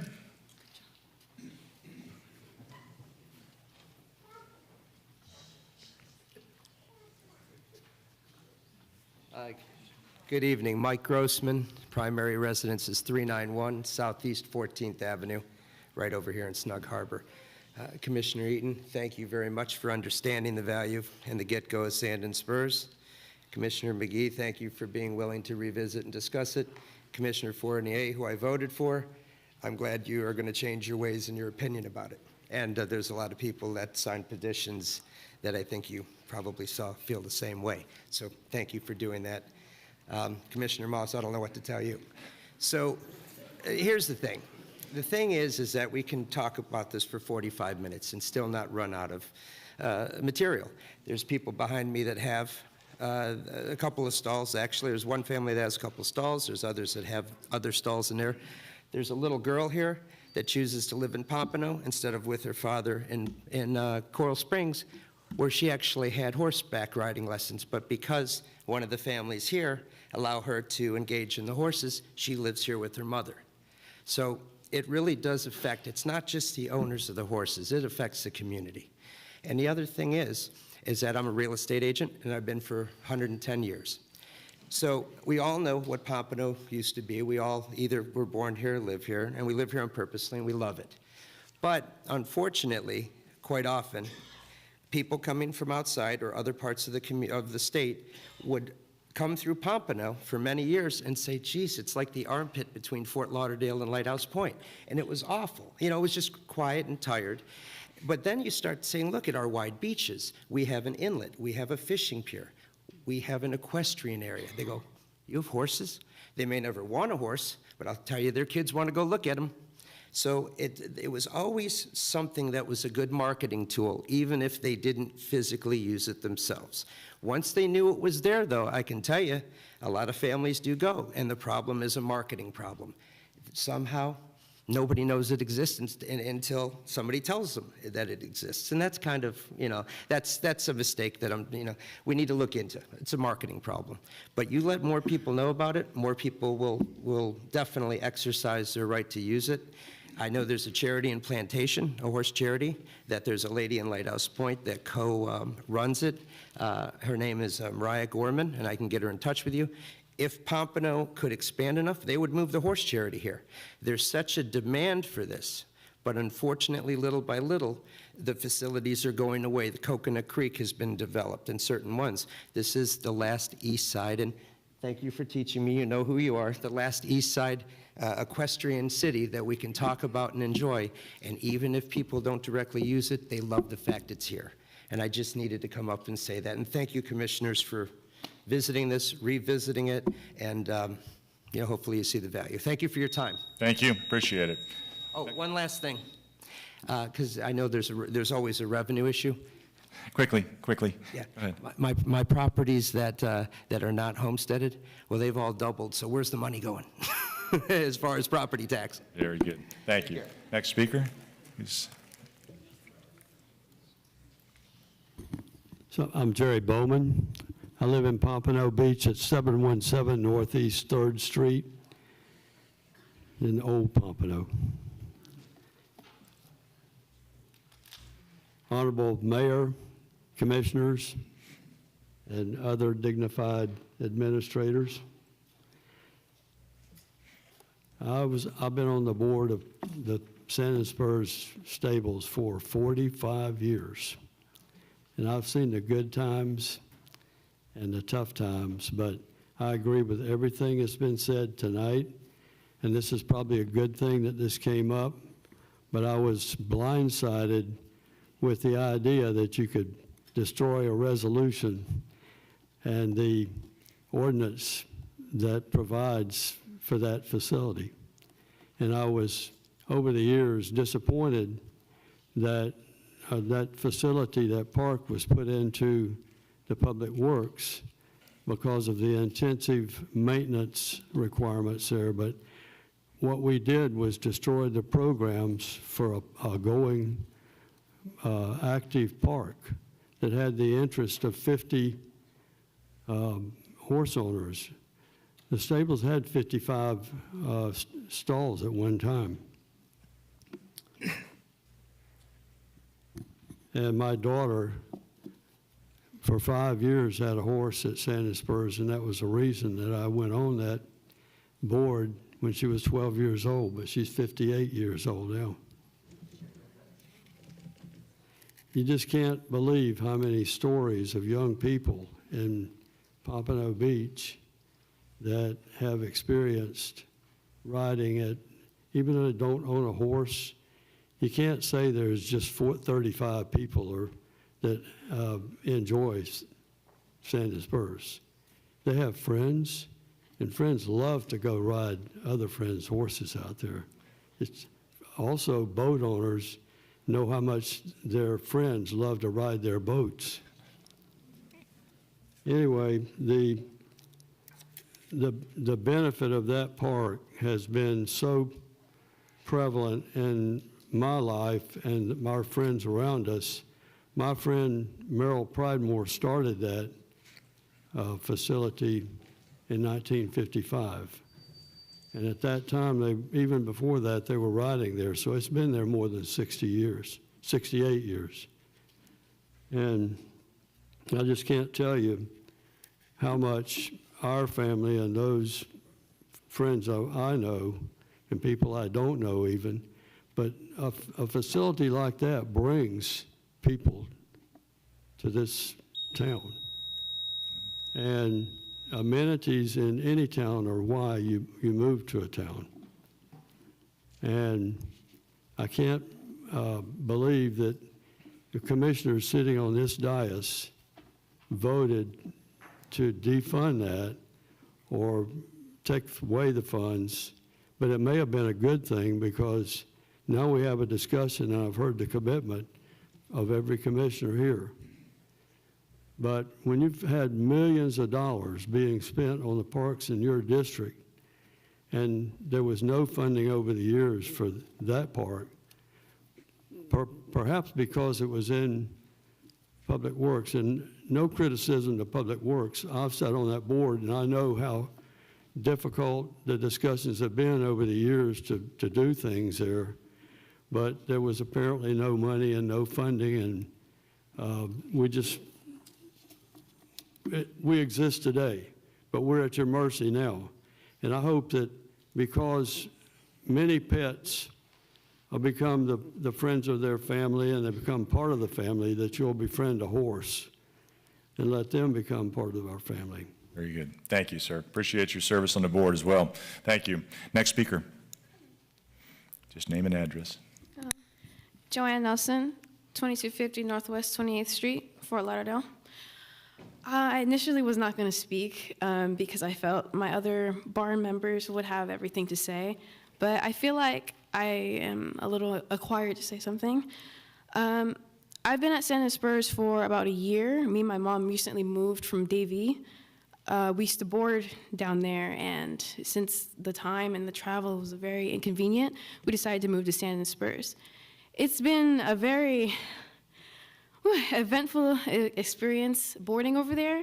We have 2 stalls. We have 2 horses, 2 stalls that are near the street, and I just really wanted to say that the people that pass by our stalls are some of the nicest people you could ever meet. And some of them will have like really sad really sad expressions on their faces. They'll not be having a good day. Some of them will be riding on bicycles, but when they see me tacking up my horse, they just see it and they start smiling. They seem so happy. And I feel like not everyone has to go in the park to get the most best experience and the most valuable experience, but just being around the horses and seeing them for themselves can make a really big difference in a lot of people's lives. And I feel like because of that and because of where the park is, a lot of people, it's on a biker's path.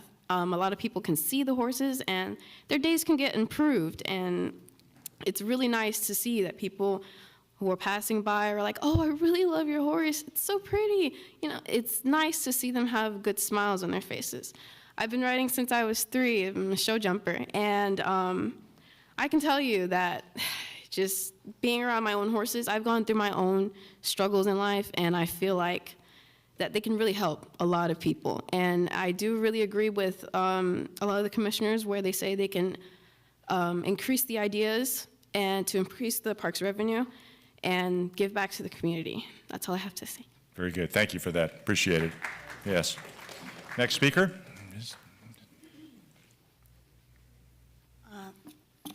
Greetings to the council. My name is Shava Shavu. I'm an 8-year resident, 2600 Northeast 13th Terrace, Pompano Beach. I'm an 8-year resident of Pompano Beach. When I moved from the gritty cityscape of Miami to Pompano Beach, I discovered a suburban paradise. I began to explore the parks and fitness trails. I stumbled upon the Sand & Spur Horse Park. My young son, River, is 4 years old. We have been visiting the horse park since he was 8 months old. Like many children, he is prone to emotional outbursts. Visiting Sand & Spurs Park seems to calm his soul. I was told 3 years ago by an elder horse owner at Sand & Spurs Park named Nancy that back in the 1950s, the wider wilderness area was open to the horses for a full woodland experience. This historic park is highly valued by those who know about it. It would be nice to see the city implement a program to enable access to the park for more children, and autistic and Down syndrome children would benefit greatly. I would hope the horse owners would support this idea. Gautama Siddhartha, the Buddha, states that horses are royal animals to be honored and revered. I plead that the council will reconsider the measure to close Sand & Spurs Park. Thank you. Very good. Thank you. Appreciate that. Next speaker. Good evening, Mayor, Commissioners. My name is Deborah Strelko at 1501 South Ocean Boulevard, Pompano Beach. I'm a landscape architect. I spent 10 years as the Florida Turnpike landscape architect, and I have participated with the board on occasion and offered to assist with a master plan for the park as an advisor or to actually do a pro bono plan if it was required. I wanted to bring up a point that has not been mentioned before, which is that the park is located over the well fields for the municipality, the city of Pompano and Lauderdale by the Sea. maybe an additional municipality, that means that the uses for that land are very restricted. FAA cannot have any fuel uses over that property. Additionally, traditional play fields, like soccer fields or any play fields that would require fertilization, cannot be placed on those fields. So there would be very few uses of those fields other than what we are using them for that would generate any revenue for the city. And so it's something to be considered that the park, as it is now, that is generating revenue, is one of the few uses over those well fields that can actually generate income for the city. And if they were placed back with Parks and Recreation, and Parks and Recreation were allowed to bring the facilities up to where they need to be so that they could generate the kind of uses that they could generate a lot more revenue for the city, with a lot more functions as they used to in the past. Shows were held in those arenas, and shows generate a lot of money. The shows, for example, in Plantation, on a regular basis for dressage, for jumping, generate quite a bit of revenue for the city of Plantation. And right now, there are very few facilities within Broward County that generate any kind of revenue for equestrian events. So this would be a real opportunity for the city of Pompano. And there are very few events for the other kinds of, I'm sorry.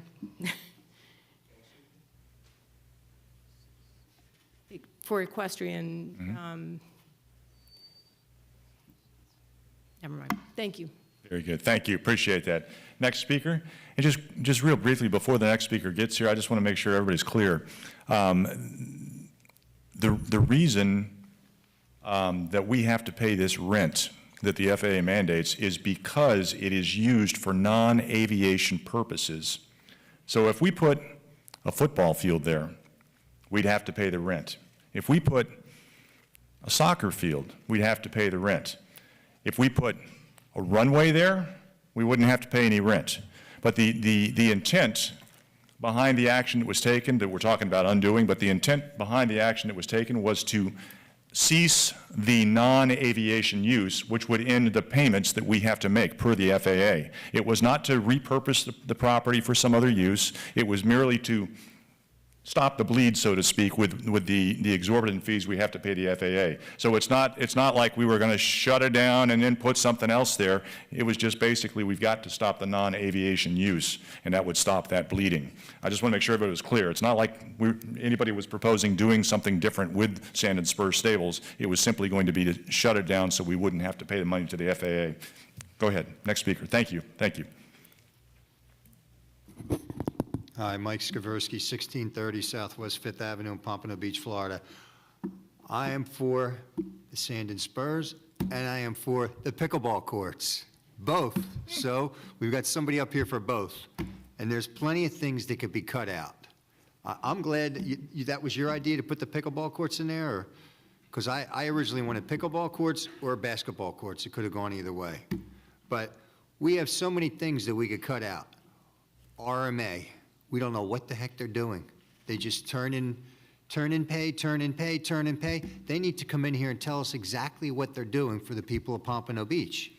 Because about all I know that they do maybe is hand out a lot of campaign contributions. We really should get out of the real estate business. You know that. We have how many properties?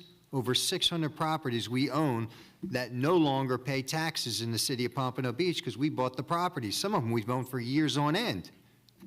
And that's a big loss. Subsidizing across the street. these properties now are restaurants. They are now, restaurants are opening there. We got to stop subsidizing these places. These people can pay their own rent. Whoever owns the property, let them charge whatever they want. But it's not up to the people to have to subsidize this stuff. I mean, that's absolutely ridiculous. I mean, I could go on and on and on. I'm going to slide this in. You're going to say, oh, you snuck it in there. A 36-hole golf course is, I looked this up. It actually runs about 1.25 million, not what's coming up. To manage and maintain a 36-hole golf course, outside of being in southwest part of the USA, that's about what it runs. And what our proposal here is today is too high. But there's so many other things, and I could write a list of how we could save money. And one other thing, because I wanted to speak, and Kervin said I couldn't, and Kervin was exactly correct. Are you awake there, Greg? Mr. Skaversky, what's the issue? Okay. I wanted to just tell him, we need a letter sent out. You're in the district, and so is she. We need a letter sent out to people who still have damage on their property from them putting that pipe down. Because there are people, including myself, that have had damage to our property, and they don't give a crap. They don't care. The guy's just putting it down. We have tried to, there's a couple people on my block that have had damage. What needs to be is a letter sent out to everybody in Lions Park and on my street and on McNabb. If you have had damage to your property and it has not been addressed, we want to know about it. Well, absolutely. People should contact the city. Absolutely. Thank you. Thank you, Mr. Skaversky. Appreciate it. Next speaker.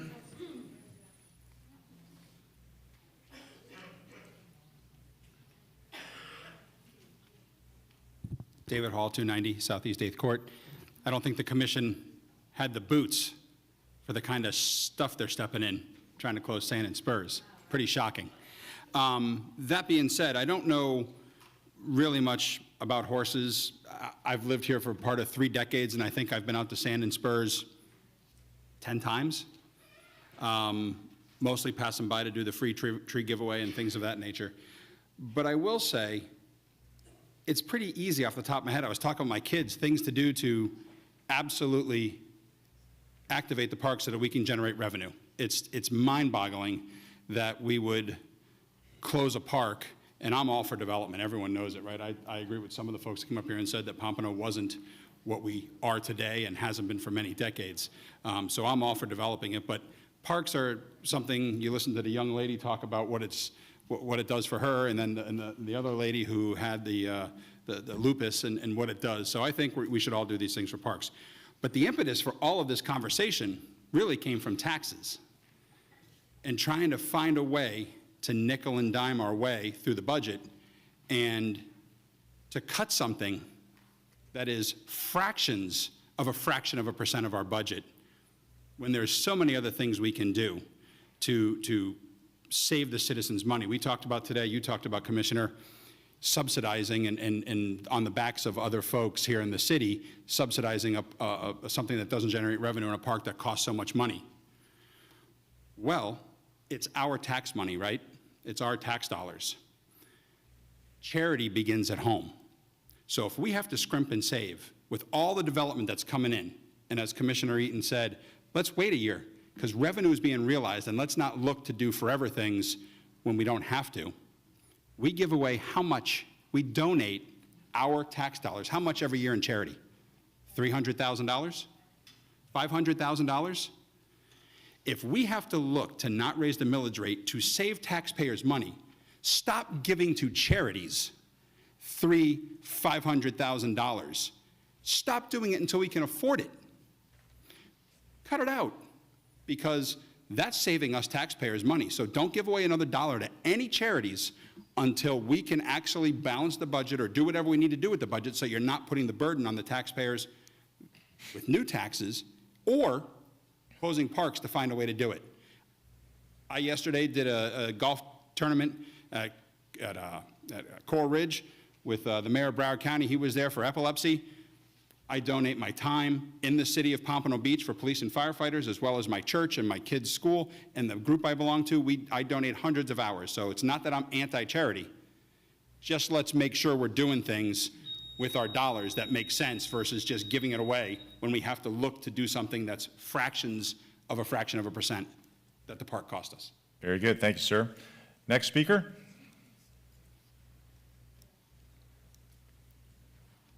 Hi, my name is Jennifer Schiappa. I live at 2558 Carambola Circle North in Coconut Creek. I just did some quick math back there while you guys were all talking about revenue and nickeling and diming and taxes. I'm not a Pompano resident. Better? Yeah, thank you. So anyways, like I said, back there I was doing some quick number crunching. I have a horse at Sand and Spurs. I've been there for 5 years. I probably paid City of Pompano a minimum of $25,000 in those 5 years. So, you know, there is money going into this facility. Might not be where you guys want to see it, but there is money going in. So I just wanted to thank Commissioners Eaton and Fournier for taking time out of your week and meeting us at Sand and Spurs. It was a pleasure to meet the both of you and actually have a voice in the commission. It's my opinion that a rash decision was made on a random number on a budget sheet without realizing the implications and ramifications that it would cause. You don't realize the history, the community, and the emotions that surround Sand and Spurs. And it's not just with the residents of Sand and Spurs, it's with the local community as well. The equestrian community is passionate, loyal, fierce, and far-reaching. We all have different backgrounds, we all have different educations, and we all have decided on different career paths. But the one common single interest that binds all of us together is horses. Once you're a horse person, you are always a horse person. Today's society is very fast-paced, digital, and materialistic. We sometimes forget the positive impact that nature has on ourselves. Horses provide calm in this chaotic world. It's been studied, and it's been proven, that horses have a symbiotic relationship with people. They have the unique ability to synchronize their own heartbeats with us. That's why you always feel a sense of calmness and peace when you're in their presence. If any of you, sounds like most of you have, but I don't know if the city manager has been, if you guys have not been out to Sand and Spurs, all of us there, we invite you all with open arms to come out and visit our little piece of heaven. I please urge you to reconsider defunding the park. We all have ideas on how to make it this a better place, but we all need your help to accomplish this. Very good. Thank you so much. Appreciate it. Speaker, please come forward.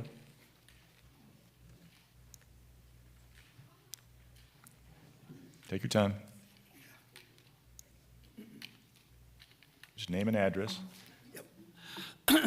Stephen Lampropoulos, also known as Steve Lamson, horse show judge, 425 Southwest 10th Street, Pompano. You're my commissioner. First of all, Ms. Eaton, I want to ask you, was that a relative of yours that was at the horse show? Pardon me? You talked about the horse show that was a relative of yours that was in that Halloween horse show? My granddaughter. I was the judge. Okay, I'm here because I do want you to know that there is ways to make something profitable when it comes to horses. I have judged all over the country. I've judged internationally as far as New Zealand. My family owns and runs horse stables. My brother is one of the biggest horse show managers in the United States. All right, right now he's out at Northampton running the Morgan National Horse Show out there.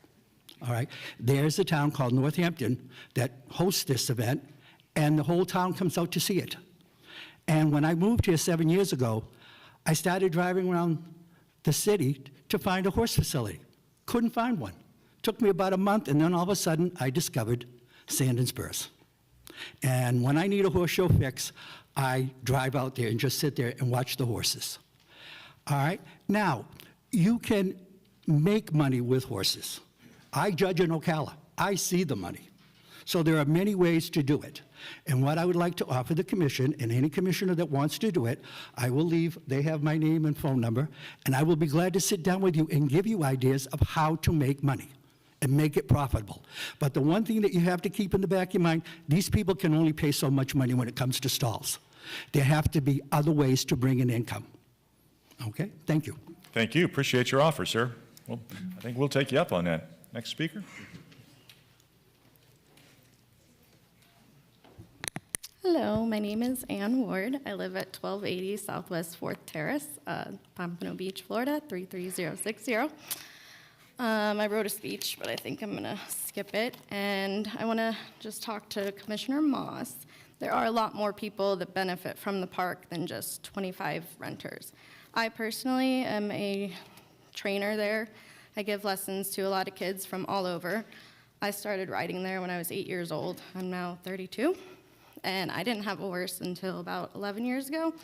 So for you to say that it's just the boarders that are benefiting is totally wrong. We have friends and kids that are coming out all the time, petting the horses, giving them carrots. So it's really not just us spoiled, rotten horse people, which we're not.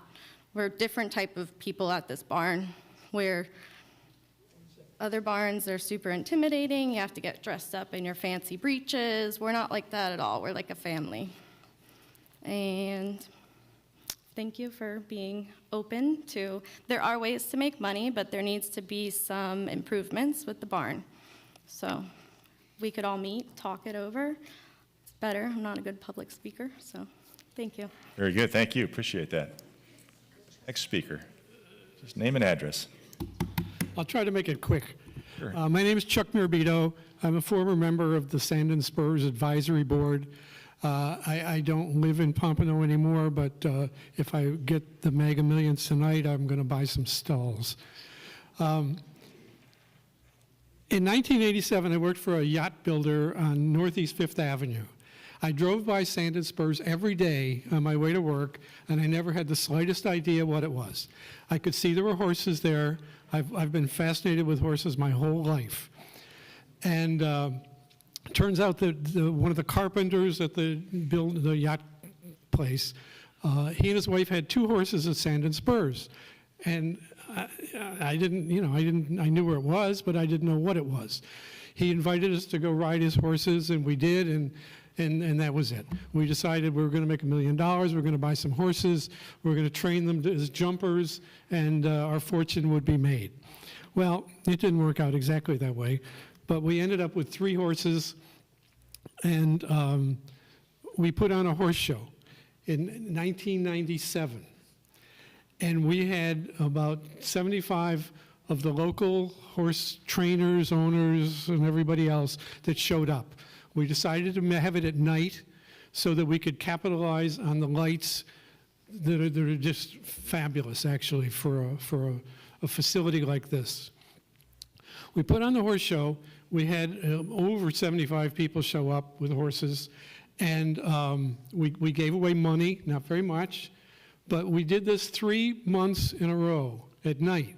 We called it the Jump Night Series.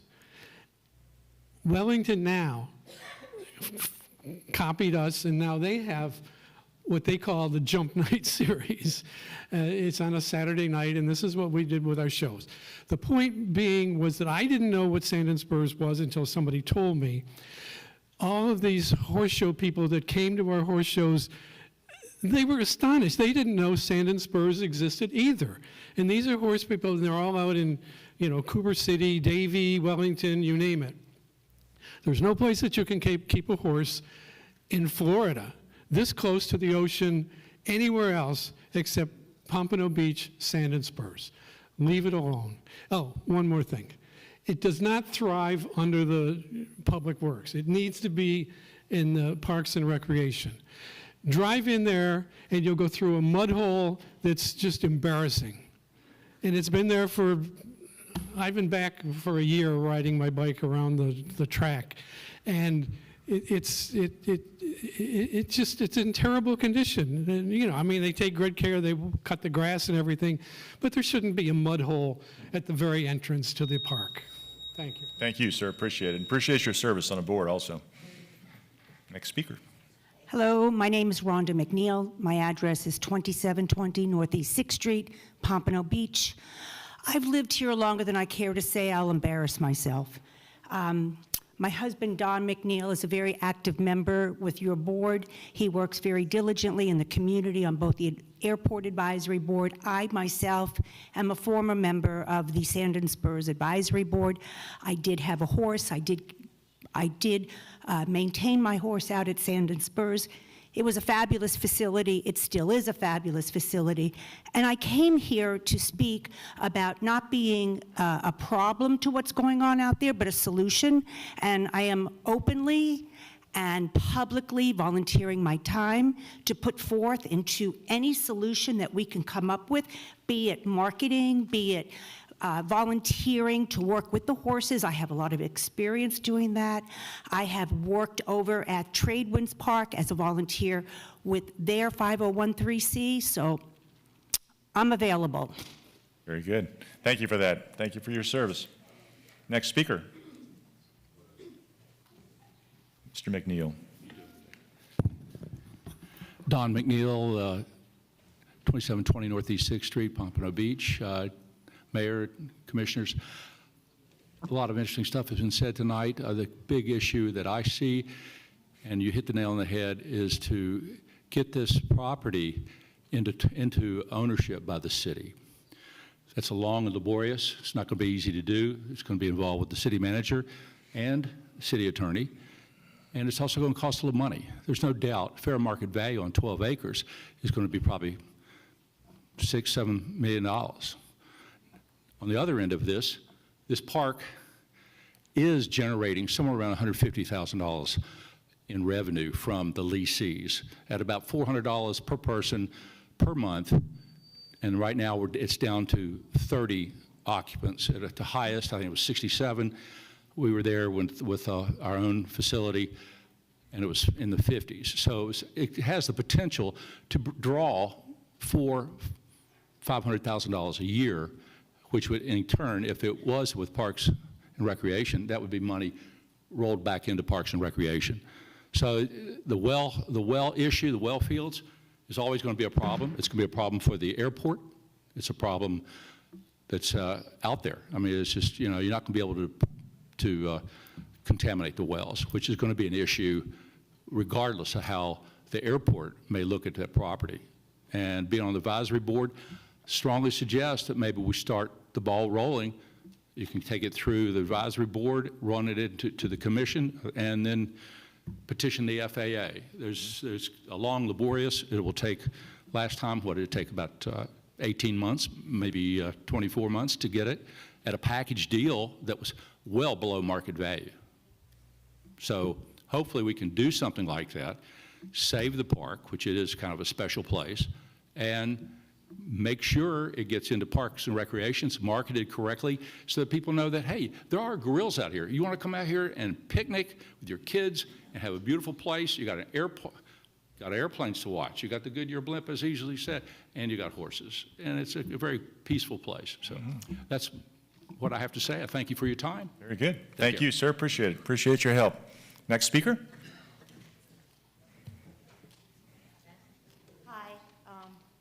Mayor and commissioners, thank you for having me. Pull that down just a little so we can, thank you. That's better, okay. Yeah, name and address. Out of a relocation, I ended up in Pompano. I was a competitive seasoned equestrian, and now I was going to have my dream. I couldn't really go out and buy a farm, but I had a farm. I had the best farm. I could go take care of my horse. I had a television in my tack room and a telephone and a hot water heater. I had everything I could imagine. It was amazing. And I ended up on the advisory board for many years, and I was at Sand and Spur for about 9. Now I'm in Wellington. I do have a farm.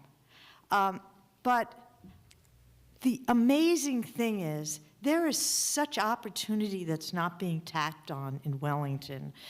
They don't know you're there. No one's ever heard of it. I tell people my Sand and Spur stories. They're like, I don't know what you're talking about. Where is this place? If we could just take that into Wellington, There's so many people that are beginner trainers. They need a place to have a small horse show. They need a place to have a clinic. You have a place to bring in trailers, bring in people. It's an amazing place. It breaks my heart to think it wouldn't be there. No one has anything like it, and no one will. And that's what I have to say. Can I get your name and address for the record? I'm sorry? Can I get your name and address? Oh, I'm for- sorry. That's okay. I used to live at 1601 Riverside Drive. I now live at 2184 Appaloosa Trail in Wellington. Okay, and your name? And Mary Ellen Sensor. Very good. Thank you. Thank you, you. ma'am. Appreciate it. Next speaker.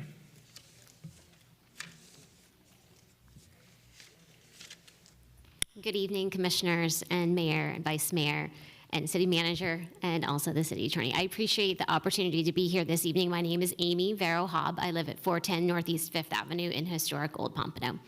I moved to Pompano about 3 years ago with my family, and we moved here because specifically of Sand and Spurs. I have my whole life wanted to have a horse, and when we were looking for a place to live that would allow me to be east where I work, and also allow me to be able to be involved with horses and around horses, Sand and Spurs and Pompano Beach were the place for me, without a doubt. I love this city dearly. I also know that everything I've learned about owning a horse, I also learned about going out to Sand and Spurs. I was not someone that had had a horse before, so Barry, I came and learned everything from coming to Sand and Spurs. I'll also say that Sand and Spurs is probably the only park that I can think of that I've ever just driven through on a whim. I drive by parks all day long. There are lots of parks in this city and the county, and this is a park that I think is frequented by a lot of people in this area, this city, and this area because of the uniqueness of this park. I do think that this has been a wonderful opportunity for us to really truly dig into what this park could offer again to the area, and I'm an alternate on the advisory board. I've been newly appointed, and I'm thrilled that I am able to be there and can help, and I'm looking forward to many discussions about things that we could do to further the opportunities that this park can bring to our lovely city. But I do think that losing it would be a great loss to our whole community and to everyone that I'm sure you've heard tonight has been impacted by this. So thank you so much for taking another look. And I know all of us, I can speak for everyone I know out there that I am involved with, would be more than happy to be involved in whatever work we need to do. We'll come, we'll help brainstorm, we'll put on events, we'll start organizations if we need to bring back some of the programming that has been lost. But this is a close community of people from all different backgrounds that has brought us all together through the love of the horse and the equestrian community. So thank you so much for your time, and we look forward to the opportunity to help support everything that's opportunities moving forward. Thank you again. Very good. Thank you. Appreciate it. Next speaker.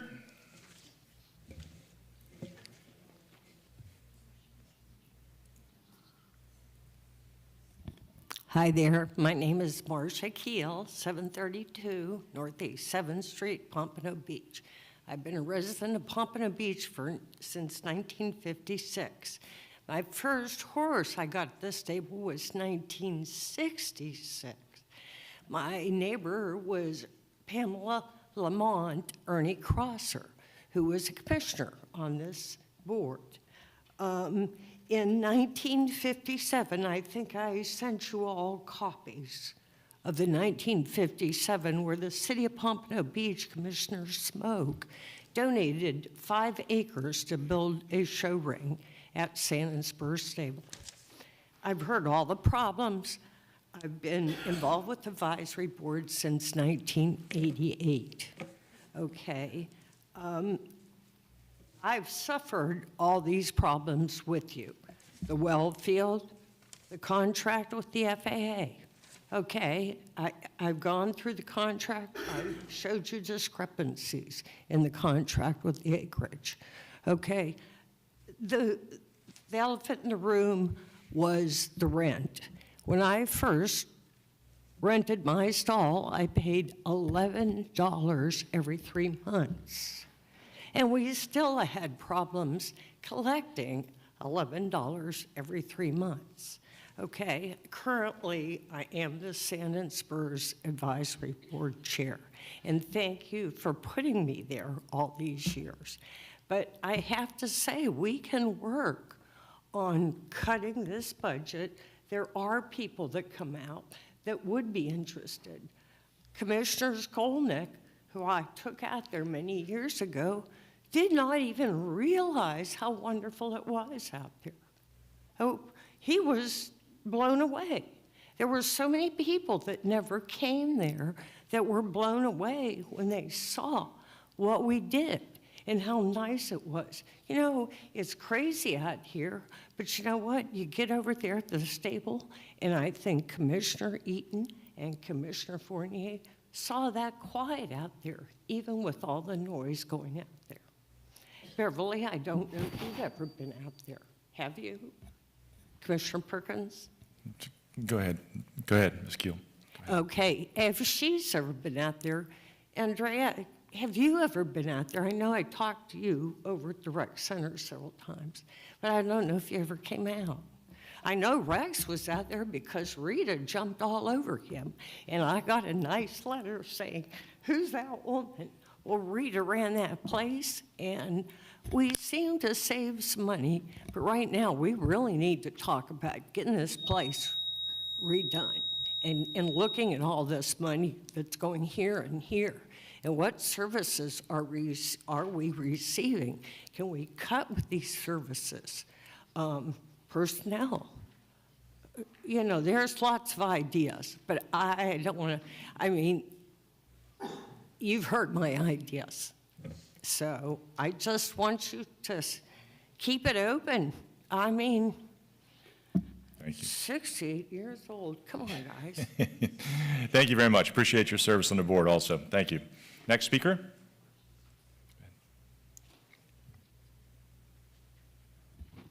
Hello, my name is Zoe Barrow-Hobb, and I currently live on 410 Northeast 5th Avenue. My home is actually a historical house, one of the few historical houses in Pompano, and I currently work in the Sample McDougald House, or volunteer there. Sand & Spurs is one of the important historical places of our community. I feel like one of the things that draws people to this city is its historical places. And especially when you have all these people moving in from New York and other states trying to find a place to live in Florida, it's these historical places that draws them here. So I feel like losing this park that was built in the 1950s, that was important to the families that originally lived here, the original pioneers, is losing an important piece of history here, and something that I do not feel that we should lose for our budget, especially when it is a pretty minimal amount of money compared to a lot of the other projects that have been started. Thank you. Very good. Thank you for that. Appreciate it. Next speaker. Anyone else? No, you need to come forward to the microphone. Sorry. Please come forward to the microphone.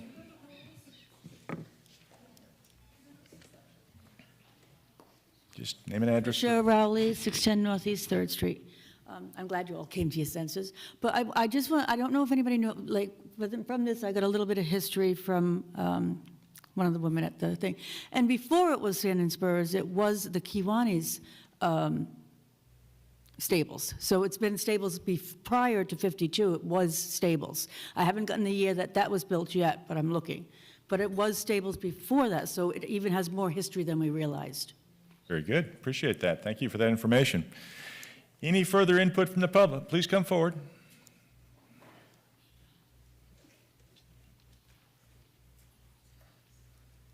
Go ahead, Ms. Jackson. Oop. That's okay. There's time for both of you, but Jocelyn Jackson. I want to just congratulate the people that came out tonight for the park. Great job. I just want to congratulate them because it's very important when your heart is close and dear, you know, to a community, you know, to a place where you've grown up and you see, you know, it's going to be a major change, and especially with the horses. You know, my grandson, he's a Yorkie dog, and I'm telling you, I tear this place down about my grandson. So I can understand what they're saying, you know, it's something special to them. So I just want to commend them for coming out. I used to skate around the park, but I never recognized that the park was there. But now, since it's been brought to the city's attention that the park is there, I would love to take a trip myself to visit where the park is located. I hear it's near the blimp. And another thing I would like to say to Commissioner Fournier, accountability is everything. And I appreciate for you standing up and taking accountability that it was not a good suggestion. So I would like to say, when you put this vote in, hey, I'm for it, even though I can't vote. But it's good that all of them came out to show their respect and the honor to what they believe in. So go Pompano. Thank you very much. Appreciate it. Next speaker.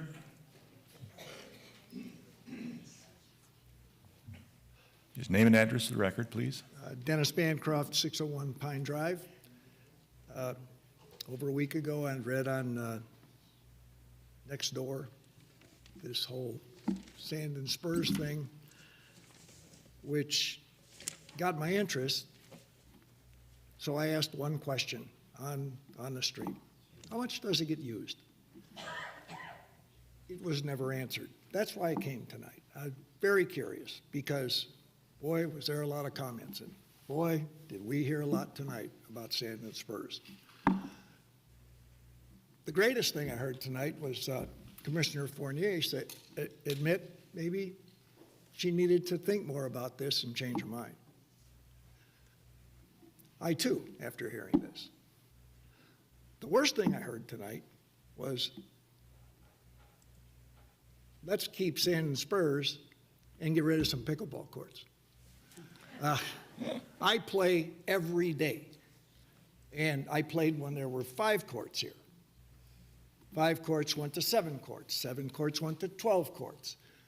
In the summertime, we couldn't even find enough people to play. Saturday with 12 courts, you had to wait 20 minutes between games. The thought of taking probably the fastest growing sport and putting it off to the side when it's growing exponentially seemed foolish to me. But at the same time, I understand this. And honestly, thank you for thinking both ways. I don't know if I like the tit for tat, but I'm in favor of both. And by golly, if we'd have heard anything go down about pickleball, this room, there wouldn't be enough people. It's out of control. I want to thank the city for what it's done for pickleball, and I hope it continues. Thank you. Thank you, sir. Appreciate it. Next speaker, please come forward.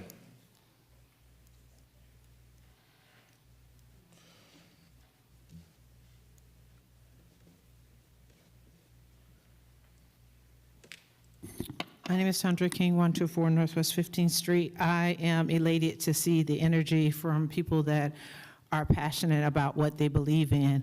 But I'm a little bit taken aback because there are other things that we've come from the Northwest community, and we've expressed to you those things we like to see in our community, and we just don't, it's not reciprocated.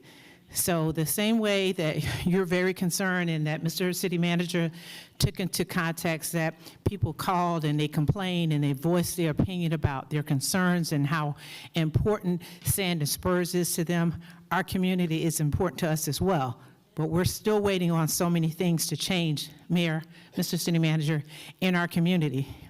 We have the same energy, we have the same passion, we have the same love for our history and for our community, and we don't see that in the Northwest.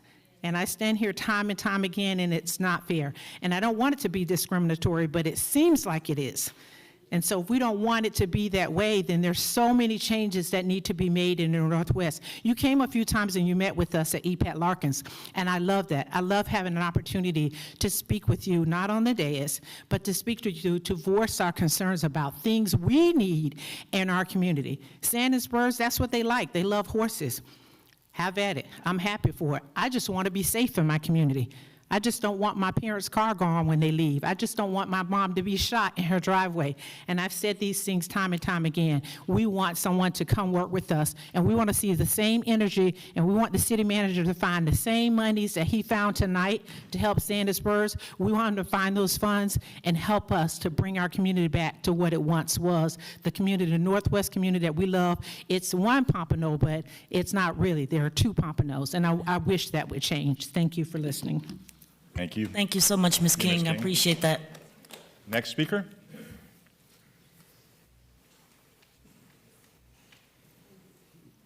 Good evening, David Miller, District 5, Pompano Beach. I want to say very, very interesting. I did not know that Sanders Spurs was open for us to have horse rides. So new information for me. I also want to say that it's, just to be on topic, it's culturally relevant, you know, because a lot of people know of Pompano. They know it's a historical town, but what makes it historic? We done got rid of the horse racing, so I don't know, we probably should keep the horses. And again, you know, it's a horse. Like, what you do, watch a Western and see a horse, you actually can see a real horse. I know we sell Porsches, but we actually got horses. So I just want to say I think this was a good, informative meeting, so that's it. Very good. Thank you, sir. Appreciate it. Any further input from the public? Please come forward.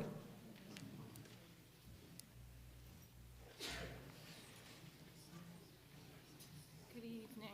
Name and address. My name is Lisa Nothart, 129 Southwest 3rd Street, Pompano Beach. Hello to all of you, Mayor.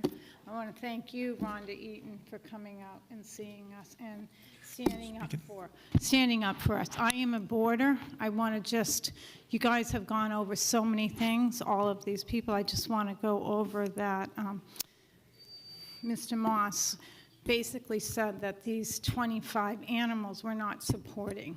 There isn't a weekend that goes by that a kid doesn't come to my stall and want to touch my horse that he's allowed to. There isn't a time I haven't picked up a kid and threw him on my horse. So it's not just a horse that I'm benefiting from. And I want to make that clear. I also want to make it clear that you're right about the parks and recreation, as that's where it's supposed to be.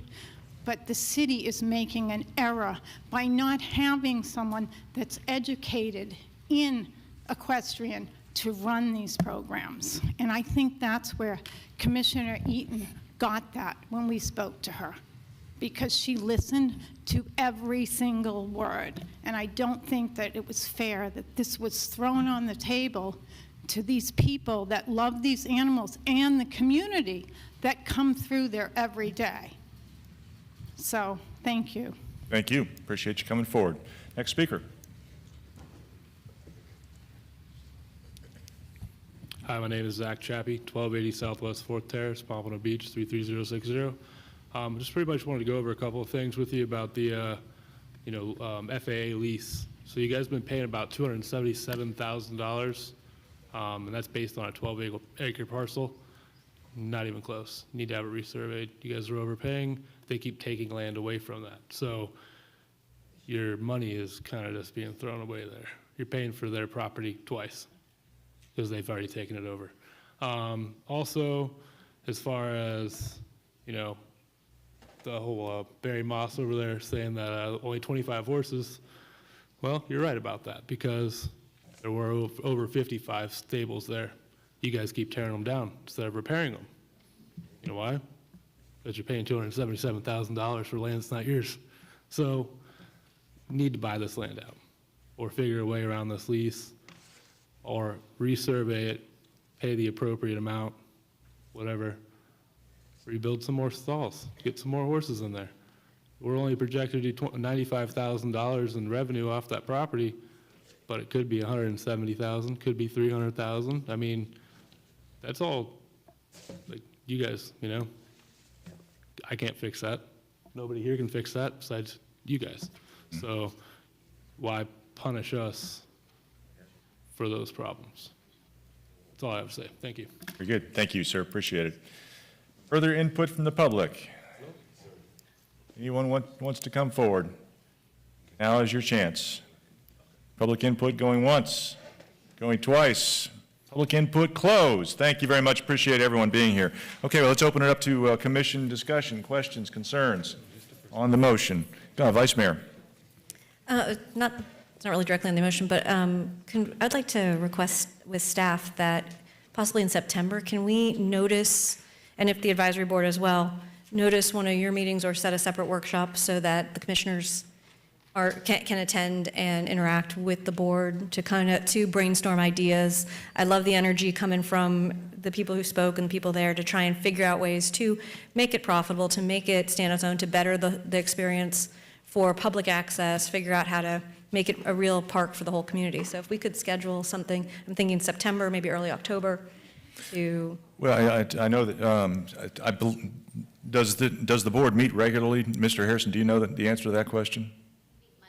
Monthly. They meet every month. Okay, great. So perhaps maybe we can just, I'm sure they're noticed.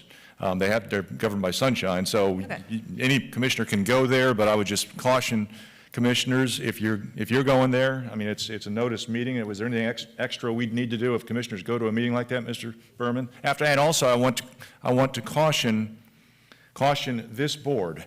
They are an advisory board to us. We are not, we are not supposed to go to the advisory board and suggest things to them to advise to us. You know what I mean? It's just, just to make sure we're all covered with sunshine and that we have freedom to speak without worrying about other Berman, things. anything special we would need to do if commissioners want to go? We would post notice that commission will be present, or commissioners will be present at that time, if there's more than one commissioner for the sunshine law. Okay. We don't want anyone, if there's an exchange of ideas going back and forth between commissioners, these are matters that may come before the commission, and we would give it some extra notice. That's why a special event would be easier, as opposed to, if you drop in at just a monthly meeting to see what's going on and want to observe and don't participate, that's one thing.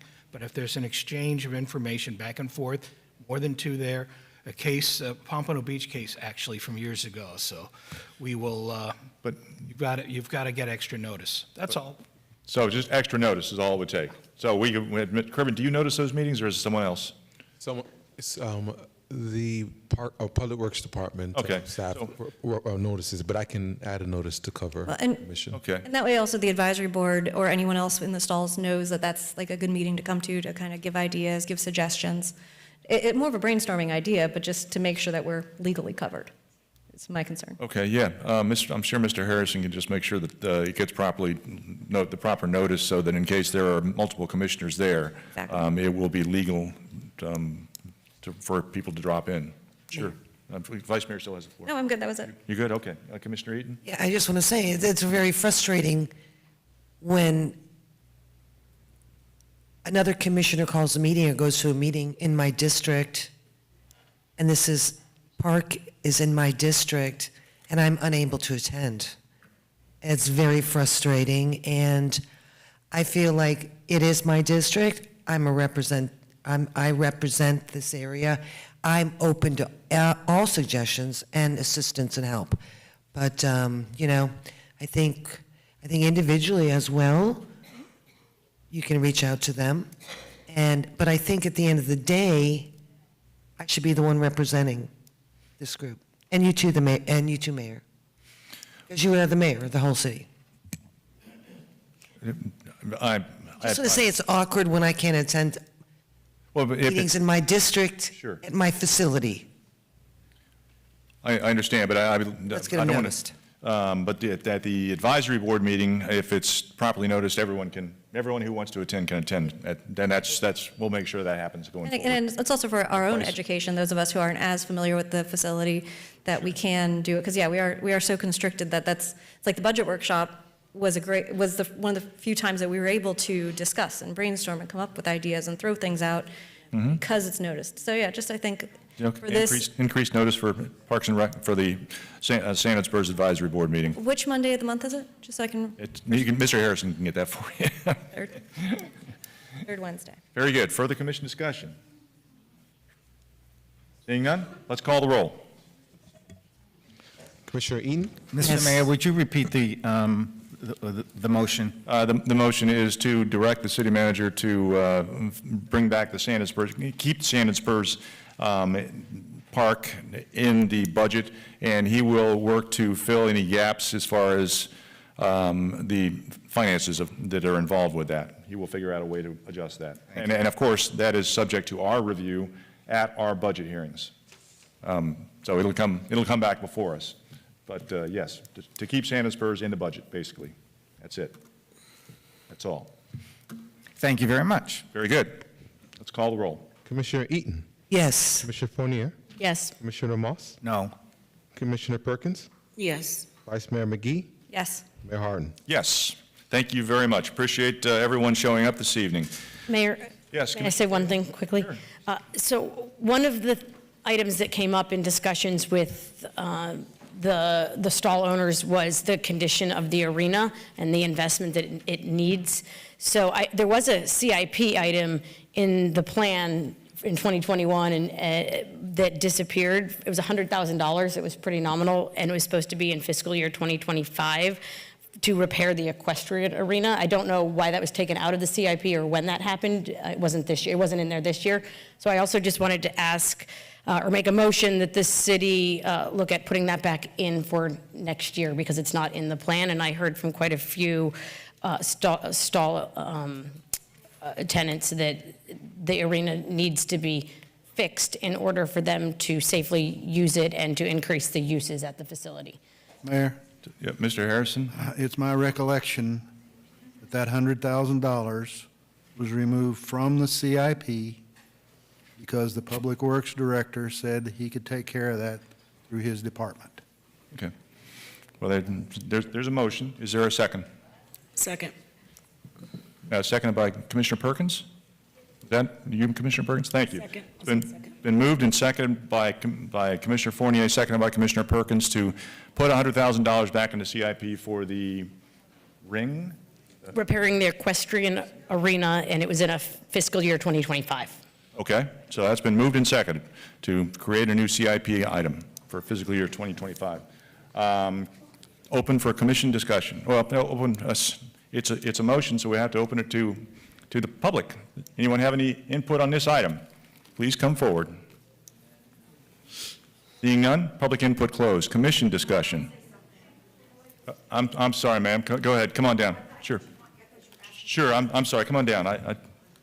If anyone else would like to speak, please go ahead and come forward. Well, In keeping with Name and address for the record. In keeping with the theme of wanting to generate income for this property, then it is mandatory that this arena be in good working order, because that's where you're going to have the shows and the events to be able to bring in an income. So it's like one begets the next. Like, what comes first, the chicken or the egg? Very good. And name and address for the record, ma'am. Rhonda McNeil, 2720 Northeast 6th Street. Very good. Thank you. Next speaker. Jennifer Scappa, 2558 Carambola Circle North, Coconut Creek. The arena footing is specifically what we're talking about. The substrate, the dirt, the sand, whatever you want to call it. There's all different types of footing available for horse use. It's not maintained properly. It's very dangerous for horses in certain conditions. Horses have very delicate legs. They can break tendons, bones, ligaments. A lot of us don't use the arena. We use the field because the implications of the veterinary bills to rehab a horse that has a leg injury is astronomical. So unless we have, 3 days of pouring down rain, 2 days where no one goes in the arena, then you have about 4 hours where you can actually ride in the arena safely without risking injury to your horse. So that's why it's very important to us that we get the arena fixed. And I know the advisory board meeting has been pushing for that for years and years and years. And yes, Public Works did try to fix the arena. I'm not saying that they didn't. They did come and, they have been trying to maintain it better with dragging and watering, but the watering system is not appropriate for the arena of that size. It just doesn't have the coverage that we need. Also, there's no coverage of dragging and watering the facilities Thursday at 4:30 when you guys close down for business to Monday morning. There's nobody out there. There's nobody to drag the arena. We're not allowed to use the equipment because of insurance reasons. So that goes along with fixing the arena. Thanks. Okay, thank you. Further input from the public? Last chance, please come forward. Just name and address for the record. Anyone else want to speak, please come forward now. Lisa Northart, 129 Southwest 3rd Street, Pompano Beach. As far as the arena goes, the footing needs to be changed, but there are a lot of different things that, again, and I'm going to repeat myself, if the city had an equestrian professional that knew, we can't blame people that they don't know, and if we had someone that knew, they know the ins and outs of the correct footing, the correct dragging. I know that Deborah Strenkel knows about the watering and how it has to be done. She is the landscape architect, and she did offer that, and she does know what needs to be done for that.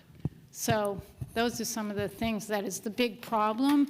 The equestrian professional also would be the person that would show us how to run shows like Plantation has, which they run shows throughout the whole summer. They run shows the whole year, okay? Plus they have kids active, and they make a lot of money. Very good. Okay. Thank you. Appreciate that. Any further input from the public? Please come forward. Anyone else who wishes to speak, please come forward now. Okay? Deborah Strelko, I'm just going to make one comment. Sure. The other thing that's required for the arena for proper maintenance is drainage, which has not been provided. And the proper way to do that is to dig trenches underneath the arena, put in drainage pipe crossing the arena, and then put in the substrate. And then, so that when we do get heavy downpours, the water is drained off into swales around the arena.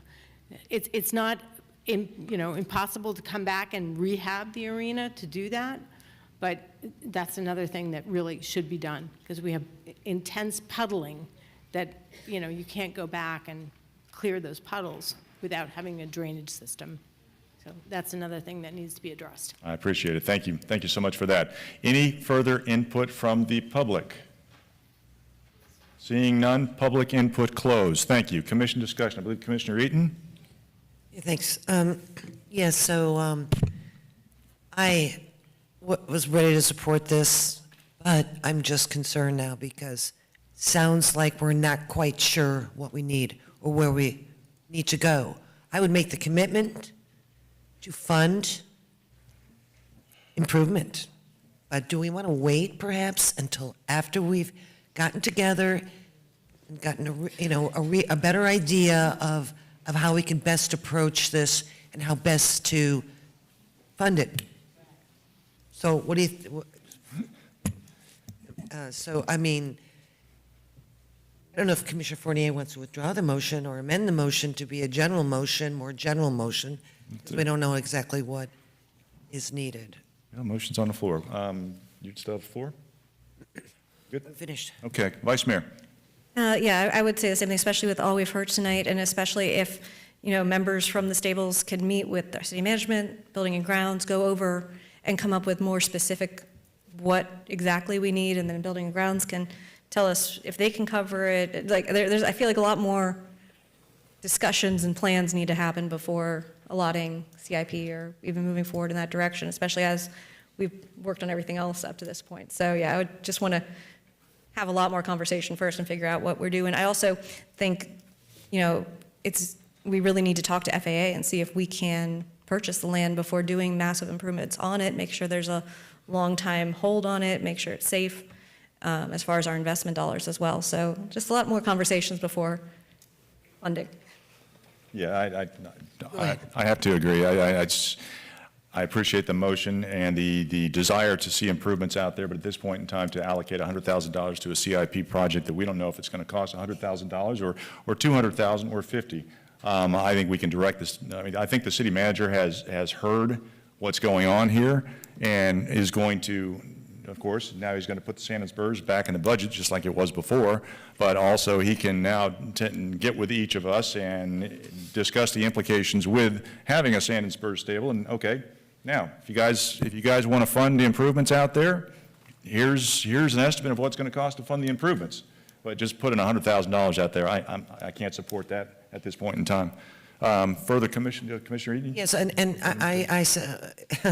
since the motion is not wanting to be withdrawn, I wouldn't want it to appear that I didn't support voting for $100,000 for Sand and Spurs. So I will make a following motion more generally for $100,000 improvements, as we like to do, keep things broad and vague. Well, I mean, we have a motion on the floor right now. I know, but I'm just saying, if I vote for this, no for this, I am going to offer another motion.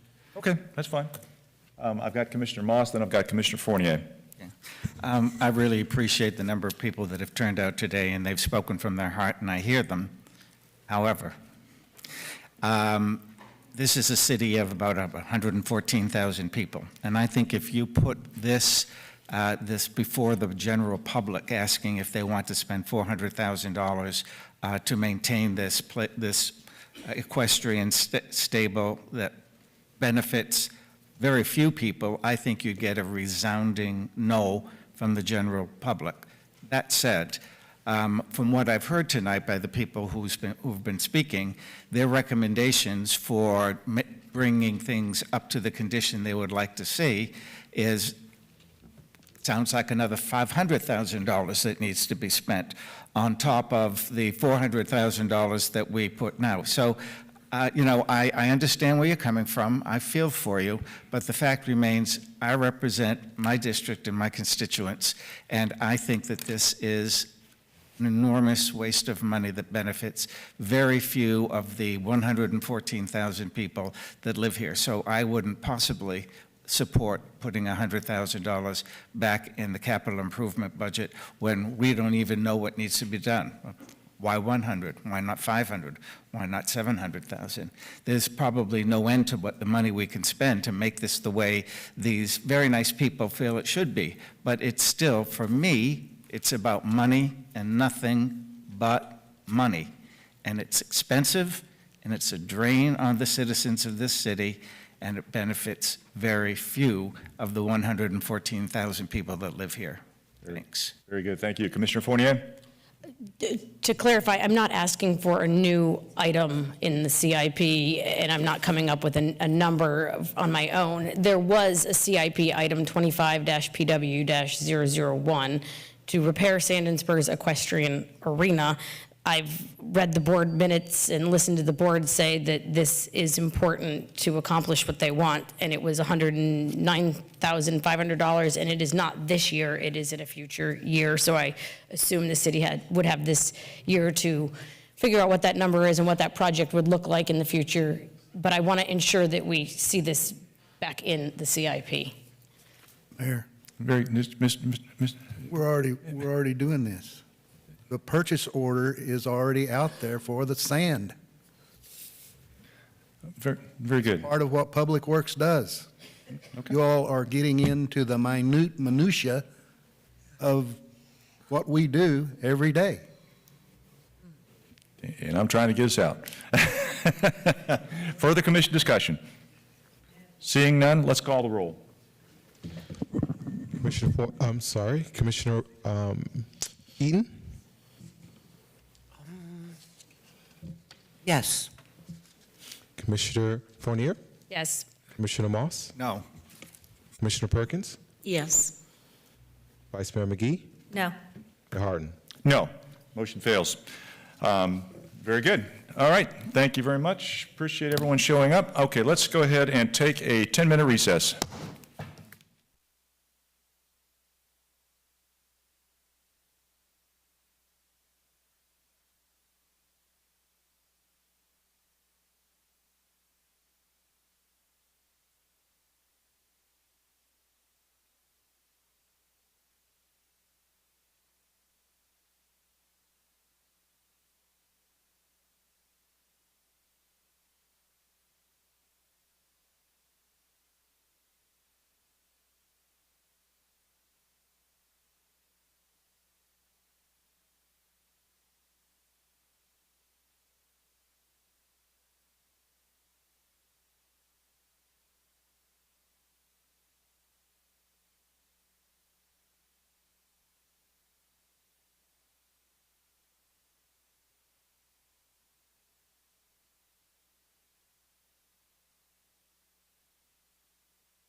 ahead and call this meeting back to order.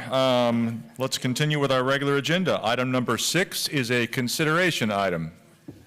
Consideration to dedicate a plaque in honor of Dr. Richard J. Peraro to be placed in an area at the Pompano Beach Municipal Golf Course.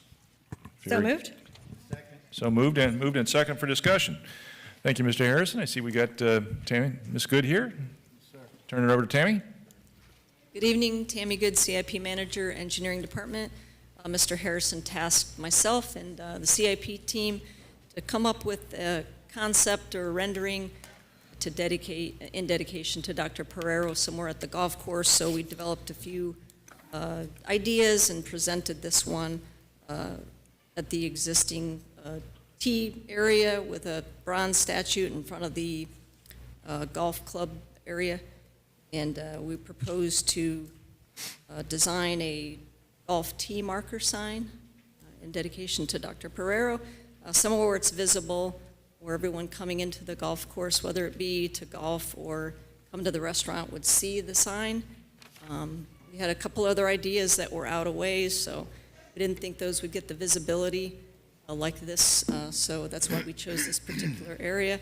Something simple yet aligned with the golf. Very nice. I appreciate it. It's a nice looking design.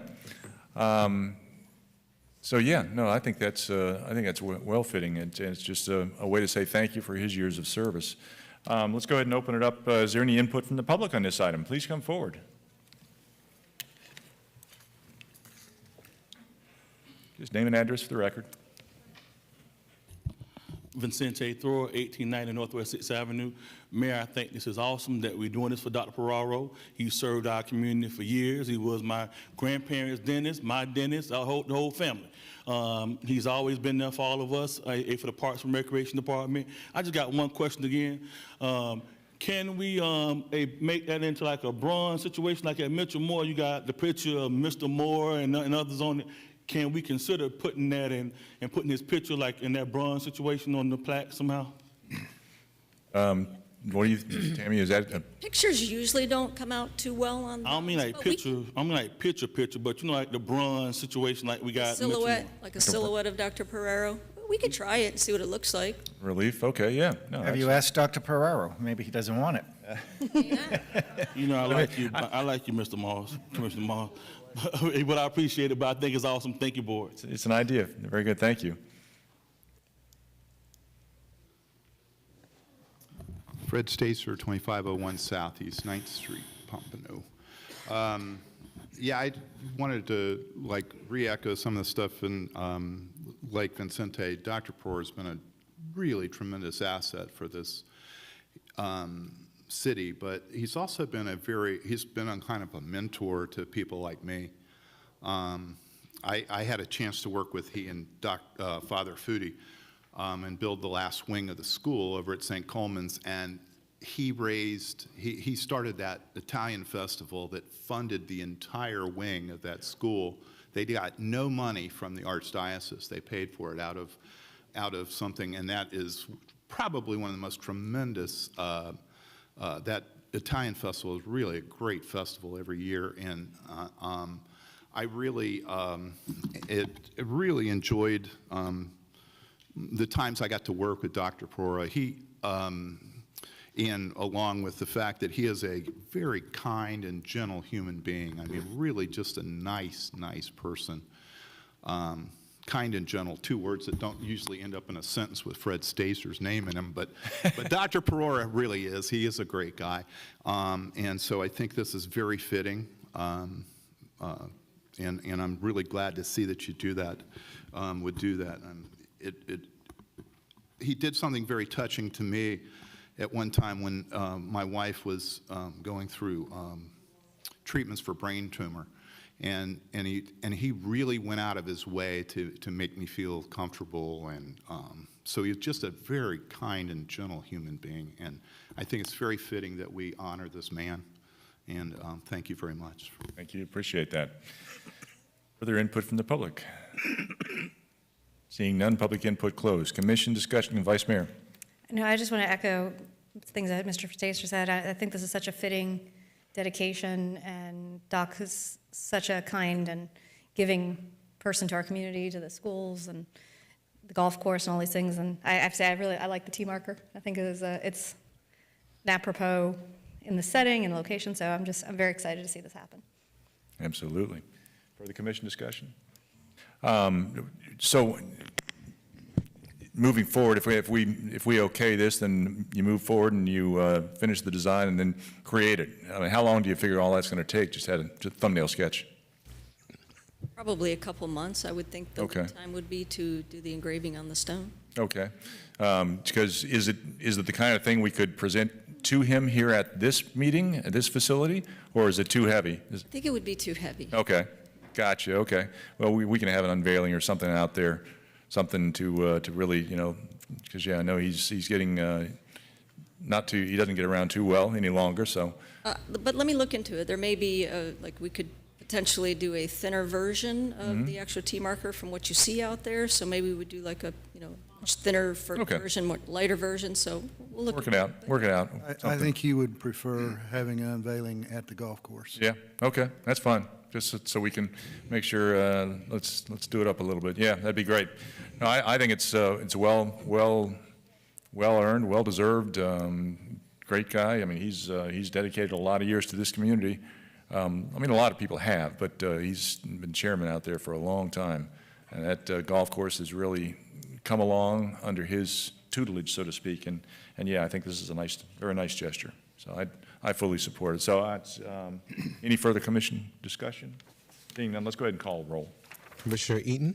With pleasure, yes. Commissioner Fournier? Yes. Commissioner Moss? Yes. Commissioner Perkins? Yes. Vice Mayor McGee? Yes. Mayor Harton? Yes, very good. Item 7 is quasi-judicial in nature. Mr. Berman will discuss the procedures we will use. Mr. Berman?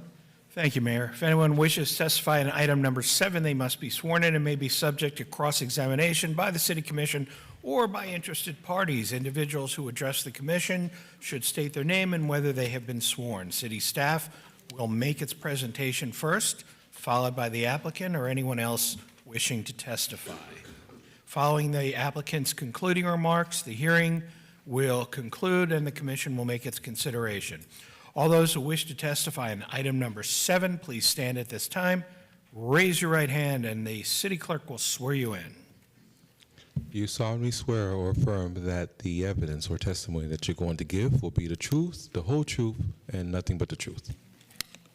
Very good. Item 7 is the first reading of an ordinance. An ordinance of the City Commission of the City of Pompano Beach, Florida, abandoning that certain 20-foot wide alley lying within the block between Northwest 21st Street and Northwest 22nd Street, east of North Power Line Road and west of Northwest 18th Avenue, providing for severability, providing an effective date. So moved. Second. Moved and second for discussion. Good evening, Ms. Dolan. Good evening, Mayor, Commission, Jean Dolan, Development Services. This is a city-initiated request to abandon a 20-foot wide alley right-of-way located within the blocks between Northwest 21st and 22nd Streets east of Power Line Road. This alley is unimproved and was never paved. Encroachments have occurred over time that preclude the use of it as an alley. A utility easement will be retained over the area being abandoned to accommodate the overhead electrical lines. The Planning and Zoning Board unanimously recommended approval at their hearing on May 24th, 2023, and staff recommends approval. That concludes my presentation. I can answer any questions you might have.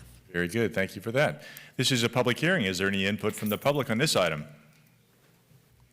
Seeing none, public input closed. Commission discussion, questions? Commissioner Perkins?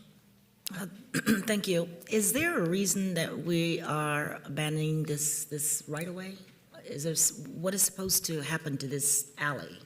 Yeah, so it'll be split down the middle and dedicated to either property owner on the north and the south. So each property owner on the north and the south will get half the alley, and it will become part of their private property.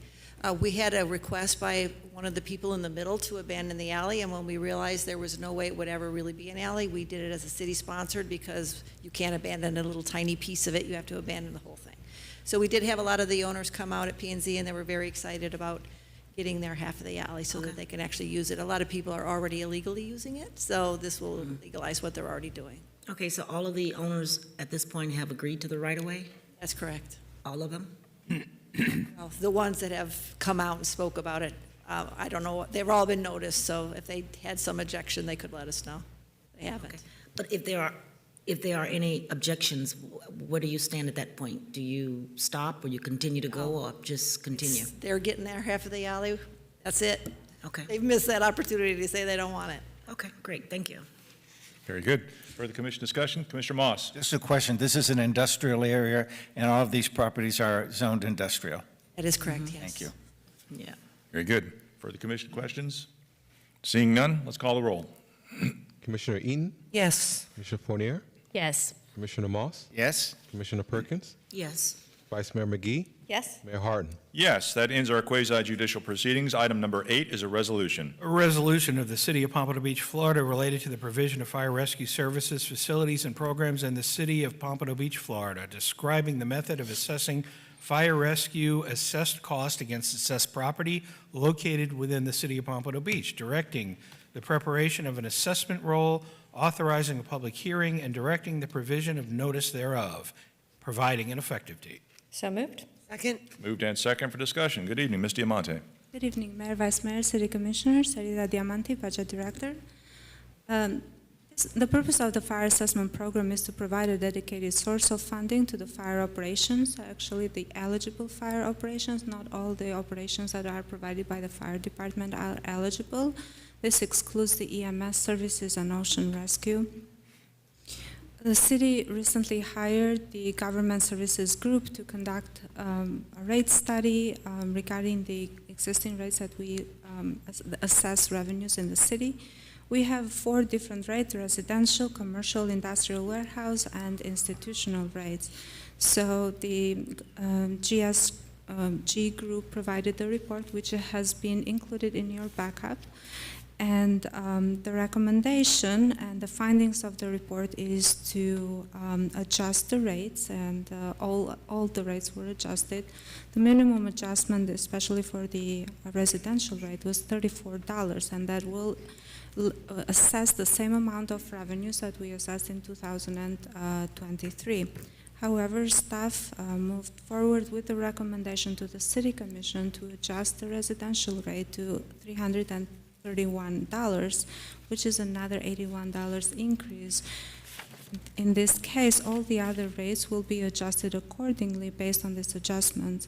And the proposed rates will increase approximately, or will assess approximately $3.7 million in addition to last year's adopted revenues. And the total cost, the total revenues will cover approximately 88% of the eligible fire operations services for fiscal year 2024. This is a first hearing to approve the rate resolution, and then the final hearing to approve the resolution. It is scheduled on the first public budget hearing on September 13th at 5 p.m. Here at the City Commission chambers.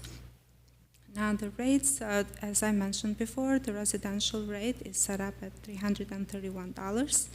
And then the other non-residential rates are set based on the square footage, and the rate per square footage for commercial is 0.54 cents, industrial warehouse $0.08, and institutional $0.30. The net revenues that will be collected in the general fund is $28.8 million. However, the agenda item provides the gross revenues before tax and exemptions, which is also included in your resolution, $32.6 million approximately. And that concludes my comments. Very good. Thank you for that. This is a public hearing. Is there any input from the public on this item? Seeing none, public input closed. Commission discussion, questions, concerns. Commissioner Fournier. Thank you, Mayor.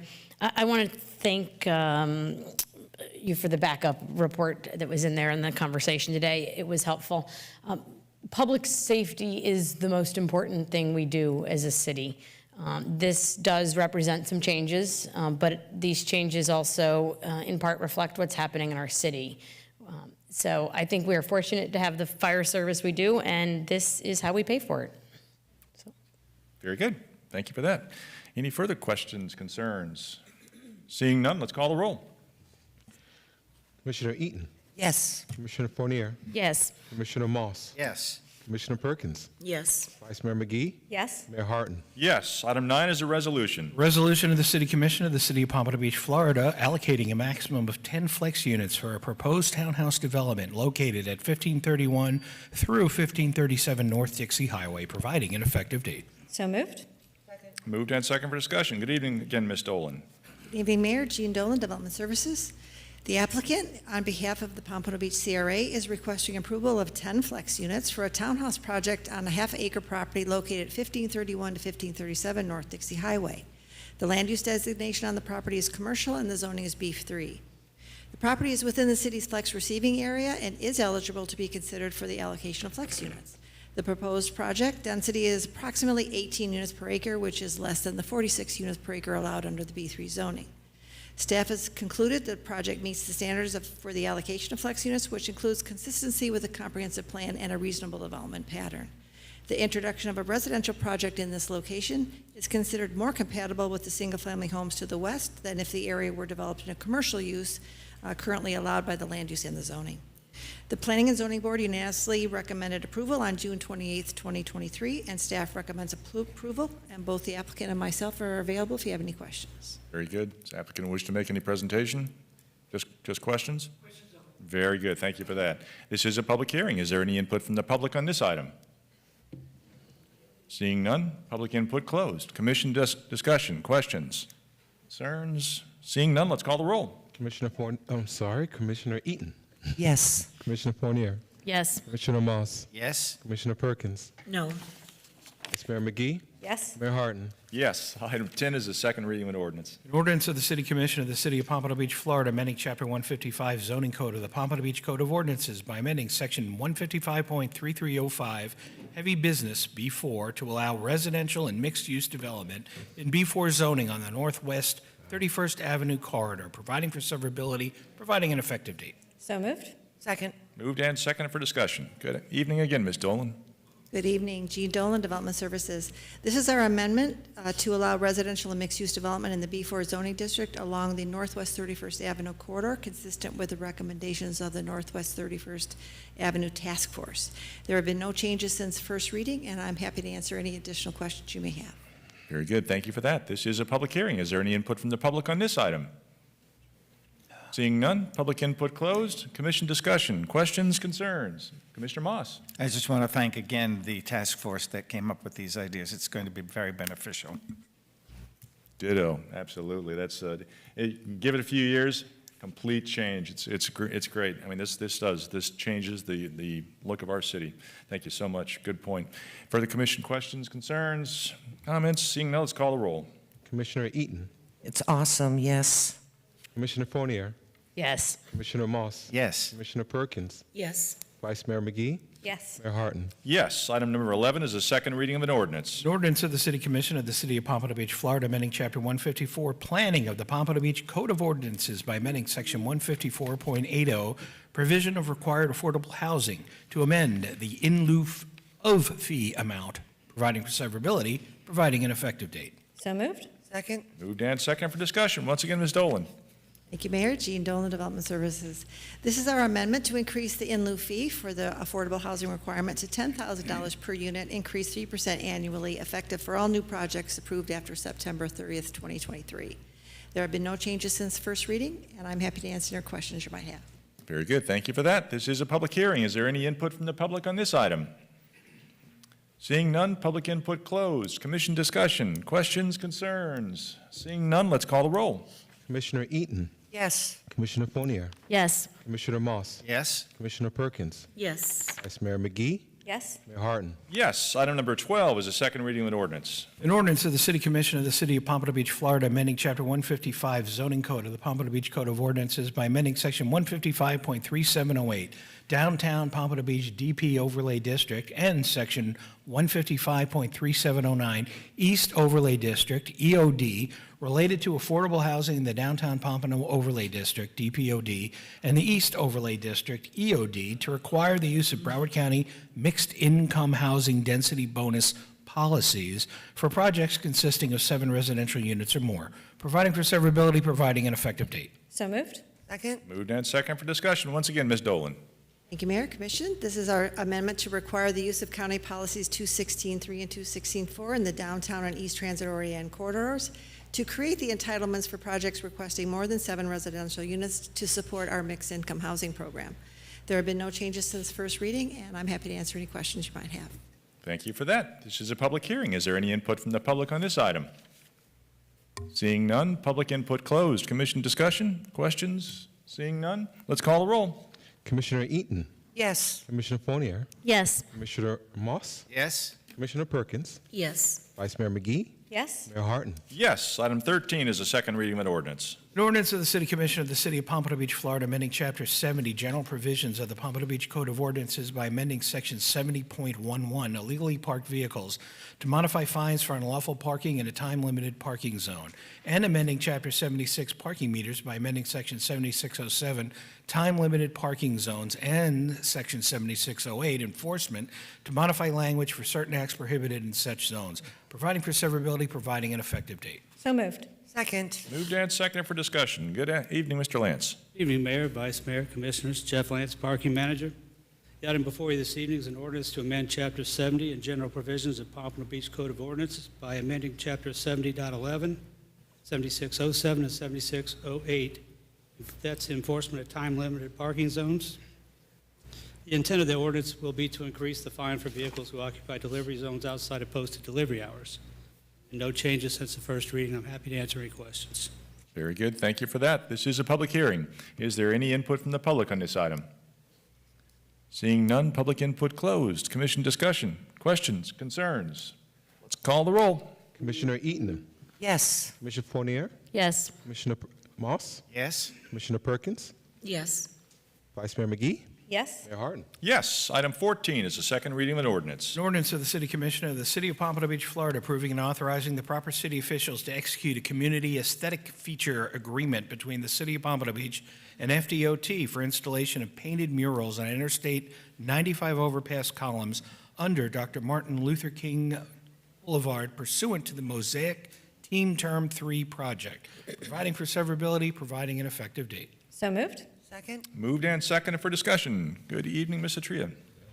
Good evening, Mayor, Vice Mayors, and City Commissioners. My name is Laura Atria. I'm the City of Pompano Beach's Public Art Program Manager. This is the second reading of an ordinance between the city and FDOT for a community aesthetic feature agreement. It is for a project that we're planning to do under 95 overpass and MLK Boulevard. There's been no changes since this is the second reading. There's been no changes since the first. Very good. I'm here to answer any questions. Very good. Thank you for that. This is a public hearing. Is there any input from the public on this item? Seeing none, public input closed. Commission discussion, questions, concerns? Yes, Mayor. Commissioner Perkins. Since the last meeting, has the design changed since we spoke at the last meeting? No, there hasn't. The first reading? No, there hasn't been a design change. Okay, I think we mentioned something about we wanted to put culture or something like that in it from the surrounding areas. I have the artist here. Can I have her come up to answer some questions? Sure. And I also have some handouts of the But design. let me just ask you this. Did you take in consideration what I asked at the last meeting, what I requested? Was it taken in consideration, or are you just showing me what you have from the last presentation? Because I don't need to see from the last presentation. I know what it looks like. So if nothing has changed, I don't need to see it, if it's just the same. Well, since it was approved under a resolution at the last meeting, the design was, we didn't change anything since the design was already approved. Okay, well, I don't need to see it. I know what it looks like. I'm good. Thank you. Bless you. Very good. Further commission questions, concerns? Commissioner Fournier. I wouldn't mind seeing it since you've sat here all night and you have those words there. I'd like We'll to see take it, the too. minute to take a look at it. Thank you. I for also being have here. the design proposal if you'd like to. I know it's in the backup, but these look, Yeah, be good to hear a little. yeah, the design boards might be nice to look at. This is Sonata Casamaritine. She is the artist for the project. She'll be working with 5 apprentices as well to help teach them the craft and install the project. Mm-hmm. Can you, Sir, stand over here.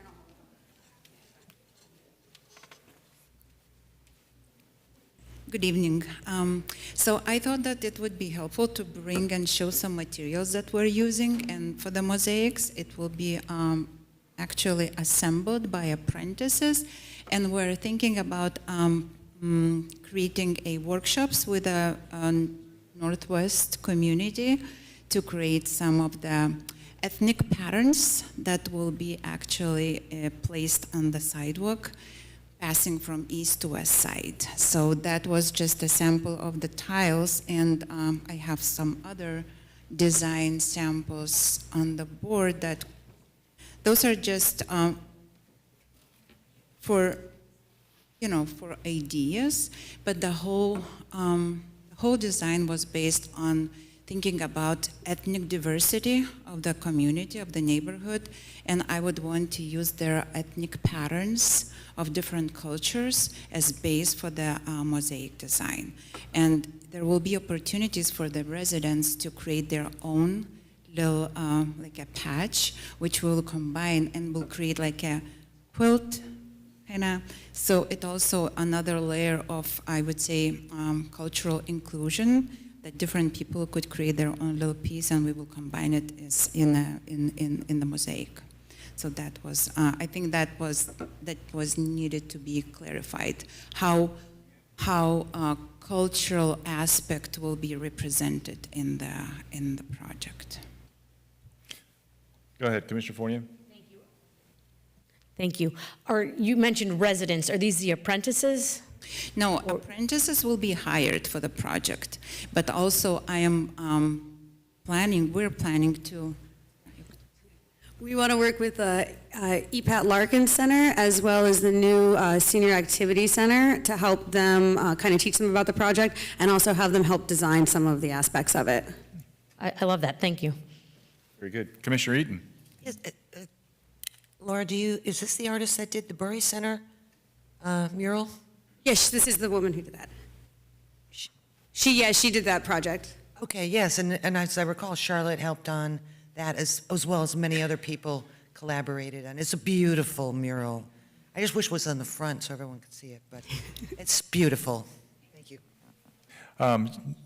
So you're just gonna kind of go and talk to the seniors at the center? Is that it? That's how you're gonna kind of get there and putting stuff and ideas? Well, also or for the inlays. I mean, for some of the inlays. Yes, also bring the tiles there and have them actually kind of create some of them as well, and weave them together to create a quilt of just like everyone together. Mm-hmm. Cool. Okay, that's great.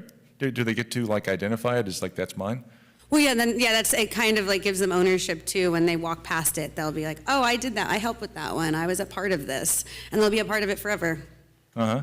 And what just for what are the limits, the boundaries of the project? How far north or east and west does it go, approximate?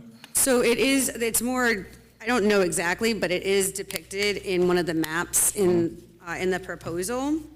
And so it goes, I talked with facilities, and we're not going over the actual waterway because sometimes that might need to be ripped up and pulled back down, but it's going right before that and right after it. Okay. And then underneath, we're not doing any underneath because that's where we're doing the columns, and then right on the other side, it's going on the other way. Gotcha. So it'll be nice and visible to folks. That's great. No, terrific. Yeah, we want to try to find some more funding maybe for lighting or something like that eventually, and we're also going to have the whole area power washed, not just the area we're using, just to kind of brighten it up and make it just a really beautiful place to walk through. Mm-hmm. It's nice that you're including the community surrounding it also in the design aspect of it. That's nice. Very good. Thank you. Further commission questions? Commissioner Moss. Is she the artist that did the mosaic at the gazebo on Palmyra? Well, thank you. It's very beautiful, and we very much appreciate the one and only thing District 5 has ever received. Thank you. Congratulations to you. Very good. Vice Mayor. I do think, I like one of the things I like about it, and again, bringing together all one things, sort of like how we did the different little fish along the sidewalks on the beach, and this is like a sidewalk discovery thing, and maybe that stuff we can look into the districts that also need some attention and kind of keep that as a thing that you do in Pompano. You walk down the sidewalks and you discover little inlays here and there throughout the city. So I think it's a cute little thing, and I love the idea of everyone's different culture being able to come in and work with you guys and make different patterns, and I think it's gonna be beautiful. Very good. Further commission discussion? Seeing none, let's call the roll. Commissioner Eaton, Yes. Commissioner Fournier, Yes. Commissioner Moss, Yes? Commissioner Perkins, No. Vice Mayor McGee, Yes. Mayor Harden. Yes. Item number 15 is the second reading of an ordinance. An ordinance of the City Commission of the City of Pompano Beach, Florida, approving and authorizing the proper city officials to execute a service contract between the City of Pompano Beach and Cypress Golf Management LLC to provide for maintenance and management of the Pompano Beach Municipal Golf Course, providing for severability, providing an effective date. So moved? Second. Moved and seconded for discussion. Good evening, Mr. Bosworth. Good evening, Mayor, Vice Mayor, Commissioners. Earl Bosworth, Assistant City Manager. There are no substantive changes to the item since the first reading. However, we are correcting scrivener's errors in the agreement.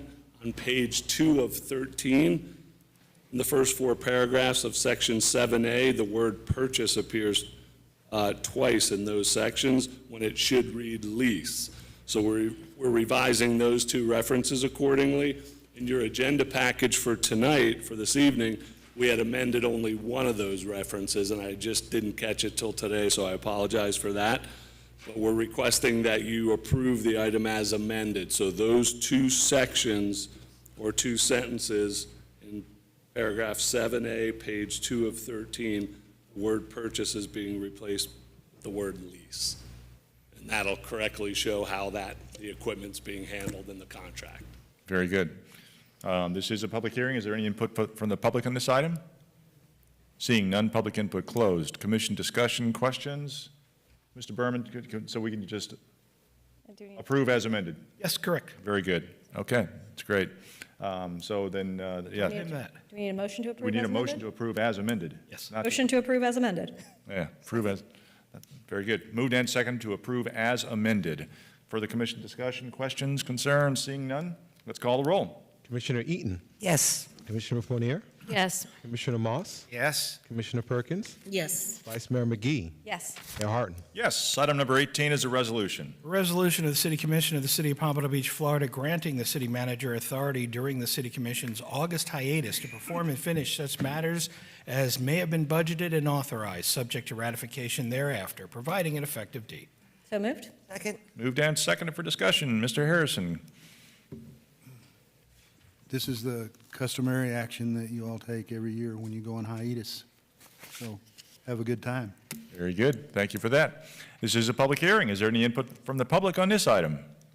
Seeing none, public input closed. Commission discussion, questions, concerns? Seeing none, let's call the roll. Commissioner Eaton, Yes. Commissioner Fournier, Yes. Commissioner Moss, Yes? Commissioner Perkins, Yes. Vice Mayor McGee, Yes. Mayor Harden. Yes, very good. That ends our regular agenda. That takes us up to additional audience to be heard. Do we have any, Kervin? No additional audience here. Very good. We took care of all that early on. Yes, sir. Our next scheduled meetings, we have meeting on September 12th, 2023 at 1 p.m., a regular city commission meeting. Then on September 13th, 2023 at 5:15 is our special city commission EMS taxing district meeting. September 20th, 2023 at 5:15 p.m., special city commission EMS taxing district meeting. September 26th, 2023 at 6 p.m., regular city commission meeting. So those are our upcoming meetings in September. That takes us up to reports. Mr. Harrison. Yes, sir, just a couple of things. At your seat this evening, Horatio put one of these spreadsheets. And in summary, this shows you the local vendor utilization that he's been able to generate through the GeoBond projects. On design services, it was a little over 30%. Construction services, it was over 25%. And both were in excess of your goal for us of 15%. Excellent work. We surpassed that goal. And good job, Horatio. Yes. Hernan, everybody on the team. And this is something that happened today. Pompano Beach will be featured on the Lifetime Television Network's daily talk show, The Balancing Act. The subject promotes travel to Greater Fort Lauderdale and this area, and it was filmed on our pier. here in Pompano Beach. So the actual dates are August 21st, 7:30 a.m., and will re-air on the 29th. Stacy Ritter, I just lost my train of thought, but she's the director of the county program for tourism. And Rita Wells, our tourism manager, was on site at the project today. So Very that's good. my report. Thank you. Very good. Thank you for that. Oop. Network? What network is that going to be? aired on? Lifetime. Lifetime. Mm-hmm. And what's the name It's of the show? called The Balancing Act. Sounds like a special. Evidently, it's a daily talk show on Lifetime Network TV. And it's at 7:30 a.m. Okay. So August 21st. AM. And August 29th. Yes, ma'am, a.m. Okay. DVR it. Well, very good. Very good. Thank you for that. Appreciate it. All right, that concludes my remarks, Mayor. All right. Thank you. That takes us up to City Attorney, Mr. Berman. Thank you, Mayor. You know, I had actually advised Mr. Bosworth to ask for approval of an amended ordinance, and when you asked me, is that what we should do, I was tempted to say, I have no idea why he asked you for that. But I didn't do it to him, so. Now, just everyone have a safe time off, and look forward to seeing everyone back up here again in September. Thank you. Very good. Thank you for that. Mr. Alfred, City Clerk. Yes, Mayor. In coordination with the city manager and city attorney, my office has organized a training session for all advisory board members. This training will cover the state ethics and sunshine laws, so to get them up to date with that. It is scheduled for August 24th. August 24th at 6:30 p.m. in the City Commission chamber. Just want to alert everyone of that. Wish you all plenty of rest during your August hiatus. Looking forward to seeing you all in September. Very good. Thank you for that. Appreciate your work with all the advisory boards. That takes us up to City Commission. Commissioner Eaton. Thank you, Mayor. I just have one quick thing. I come to find really that I have no representation on the Parks and Recreation Board, no one from my district. And I've had a couple people express interest. So any of these people, and they've been doing a great job, it's a very important board, and we currently do at-large, so we're not actually making an individual commission appointment. And I was wondering how y'all, I would like to be able to have a designated appointment for someone to be on the board. Now, most of the members that are on there now, their terms don't conclude until 2024, 2025. So in order for me to get representation on the Parks and Recreation Board, the board would have to be expanded by one member and potentially one alternate if the commission would want to do that. But I really would like to have someone on the Parks and Recreation Board that represented District 2, the District 2 parks. And I can't think of a time that we've ever had that District 2 is going with a long time. And, you know, it's kind of as though, you know, nobody wants the people that are incumbents to, you know, to get kicked off after many years. I'm not implying that or suggesting that at all. But it looks like the only way that I can get a member on is if we expand the board to 7 people, perhaps 5 designated appointees by each commissioner, or 6 rather, and 1 at-large position. So I'd like to make that motion. Second. Thank you. And was that fairly? Yeah, thank you, Barry. Very good. Okay, it's been moved and seconded to expand the Parks and Rec Advisory Board to 7 members from its current 6 members? Correct. And designate an appointee for each commissioner and 1 at-large position. Okay. Each commissioner and the mayor, excuse me. Right. So you want it to be, your proposal is seven-member board with 6 of those positions being designated for the city commissioners and mayor, and 1 additional position, which you term at large, but actually the mayor's position would be at large already, appointed from somebody who represents the entire city. But that's okay. It's your motion. I'm just trying to make sure that we're all clear on it. Okay, so it's been moved and seconded. Discussion on the motion. I see Commissioner Moss, you had your hand up first, and then Commissioner Fournier. Yeah, this is a very important and popular advisory board. This Parks and Recreation has an enormous budget, and it's important, I think, that every commissioner have an appointee. There is an appointee from District 5, but I don't know who the person is.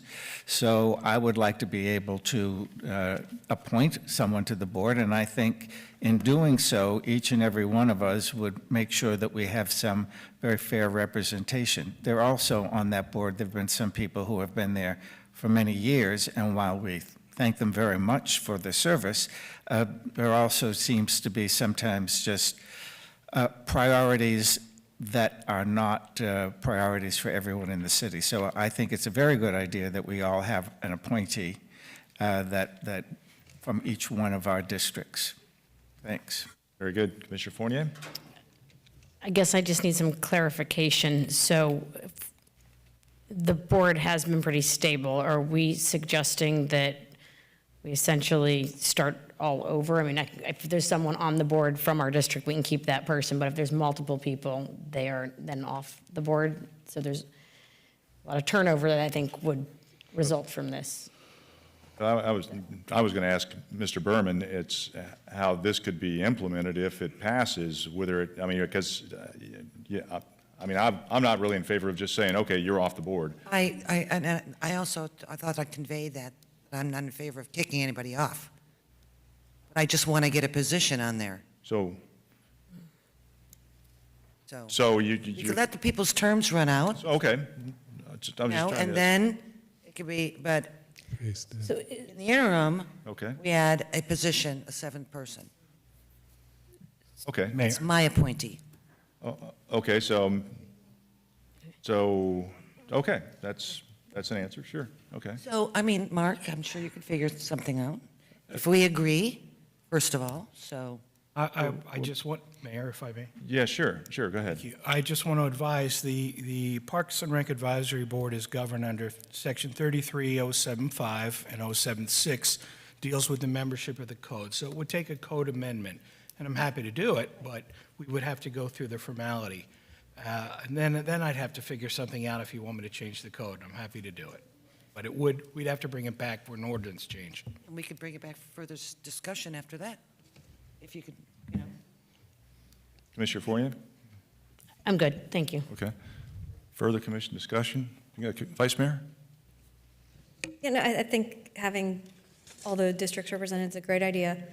Would it make, this is just now spitballing, would it make sense to do something similar to what we did on, what was the Education Advisory, where we just each added a person? Can we just stick with this right now, please? I'm just asking, just trying to figure it out. If you want to bring it up in your report, great, but I'm just trying to get this through. No, I'm thinking to get it through, soon, like, it's kind of a question for Mark. Would it be easier to do it that way, or He'll do whatever we tell him to do. cleaner, I guess would be? That's why I'm still around. Okay. Yeah, I basically, you know, when I have clear direction, I'll be happy to do whatever the commission wants. I mean, we could make it so each district commissioner, we'd have to change it, but I don't know how that would affect the current membership because you didn't, you know, so we'd have to take a look at it. It's not something that we can do just off the cuff. We have to see where the members are from, what districts they're from, and see who might be affected. So it would take a little bit of doing, but we can do whatever you want. My understanding is you want 6, but, you know, we could do it so. No, 7. 7, 6 plus 1. But each commissioner would get theirs, and then we have to figure out where the extra person comes from, gets the appointed. Well, I mean, as it was explained to me, if you look at the backup on item 17, you can see the current board members, and City Commission at Large, City Commission at Large, City Commission at Large. So it's just people who are doing it, you're not necessarily designated, you're not necessarily designating, each commissioner isn't designating, like we do on all the other boards. So I would like to get another position open so that I can appoint someone and I can start the ball rolling with District 2 Commissioner's appointee. And then as people's terms expire, say, let's see, Raphael Katz in District 1 is up in, is up in 24. And so in 24, if that's a District 1, then obviously that would be District 1 Commissioner's appointment. And then we have District 2, which is already on there. Then you go to 3, there's 1, 2, 3 from District 3 on there. There's 1 from District 5, and an alternate, Susan Gingrich from District 5, and 2, Albert Hill from District 4, and Carolyn Moreland as alternate in District 4. So Okay. I don't think it's insurmountable to try to figure something out, and I mean, it could come back, and all I'm asking for is something to be figured out. If we can do it, let it come back to the commission. We can say yay or nay then, et cetera. So it's really kind of simple at this point. Okay. I think, Vice Mayor, you still have the floor. No, I'm good. But I think Commissioner, Mr. Berman, you wanted to interject here? No? Okay. No, I mean, you may be able to reappoint some of the same people Okay. who are already No, there. If you don't want to interject, that's fine. Good, I'm good, That's thank fine. you. Yeah, I personally, I don't see going to 7 members. I could see 6 members, with each being appointed by each of the commissioners and the mayor, but going to 7, I just don't understand. That doesn't make any sense to me. And if we wanted to go to a 6-member appointed by commissioner, then we could just wait until the terms expire, and we can right now identify who's what district, and as they expire, whoever's in that seat right now, as they expire, that seat gets appointed by whoever is the representative. So if Rafi Katz just loses the lottery and he turns out, I shouldn't use the name like that, I don't mean it, but I'm just using an example, but if Rafi Katz's position is identified as the District 2 position when he terms out, well, then he may not get reappointed because you're District 2 and you may want to appoint somebody from District 2. I mean, I can see doing that as people expire out. Well, let's replace them with a 6-member board, but 7 members doesn't make any sense to me. Well, if you look at that, means I won't be able to appoint anyone until 2025, unless, But please. Excuse me. It's- till 2025. Okay. So that's the reason for the 7th position. Commissioner, with all due respect, I hear you, but that doesn't Okay. change my position on adding a position just so you can appoint somebody today. The appointments are open. Every time there's an opening, the appointments are open for anyone to appoint. I mean, whether it's me, you, or any other commissioner, we all have the opportunity to appoint when there is a position that opens. Now, I'm happy to, I'm just speaking for me. I'm happy to entertain a 6-member, We already have 6 members. 6-member, and identifying them as by district, that way, that would be fine, we can do that as people term out, but otherwise, there's a motion on the floor, that's fine. We can vote it up or down, but we were just talking before the vote. That's what it is. But even with, and I just want to throw this out there also, even with some of these boards where we do have identified, okay, this is a District 3 appointment. Sometimes you have people from outside the district that get appointed just because somebody who's more qualified from a different district. But that's up to the individual commissioner. So that's just my 2 cents. Further commission discussion. Commissioner Moss. Yeah, I can see a benefit of a seventh member because it's an odd number, and when you have a vote, something can pass, 4-3, instead of tied at 3-3. Yeah, good point. The 3-3 ties, it works here on the commission level. You think so? Yes, it does. Absolutely, it does. Either it passes or it fails. That's the way it works. So further commission discussion on the motion? Seeing none, okay, well, let's go ahead and call the roll. Okay. Commissioner Eaton? Yes. Commissioner Fournier? No. Commissioner Moss? Yes. Commissioner Perkins? Yes. Vice Mayor McGee? Can you just clarify the motion? 6 + 1. This 6 + 1 and designated? Yes, to convert it to designated as people term out of their current terms. Okay, yes. I mean, just something for Mark to work on and, and it'll come back to us and, Yes. Yes? Okay. Mayor Harden? No. So it passes. Very good. Okay, then, Mr. Berman, you will prepare the proper ordinance changes and bring them forward? Absolutely. Happy to see you with that in September. Okay, there you go. Waive it. Commissioner Eaton, you still have the floor. Also, we're having our lovely ribbon cutting for North Pompano Park tomorrow morning at 10 a.m. So the members of the public are invited. So 10 a.m. tomorrow morning, North Pompano Park for our Go Bond ribbon cutting. Thank you. That's it. Very good. Thank you for that. Commissioner Fournier. Thank you, Mayor.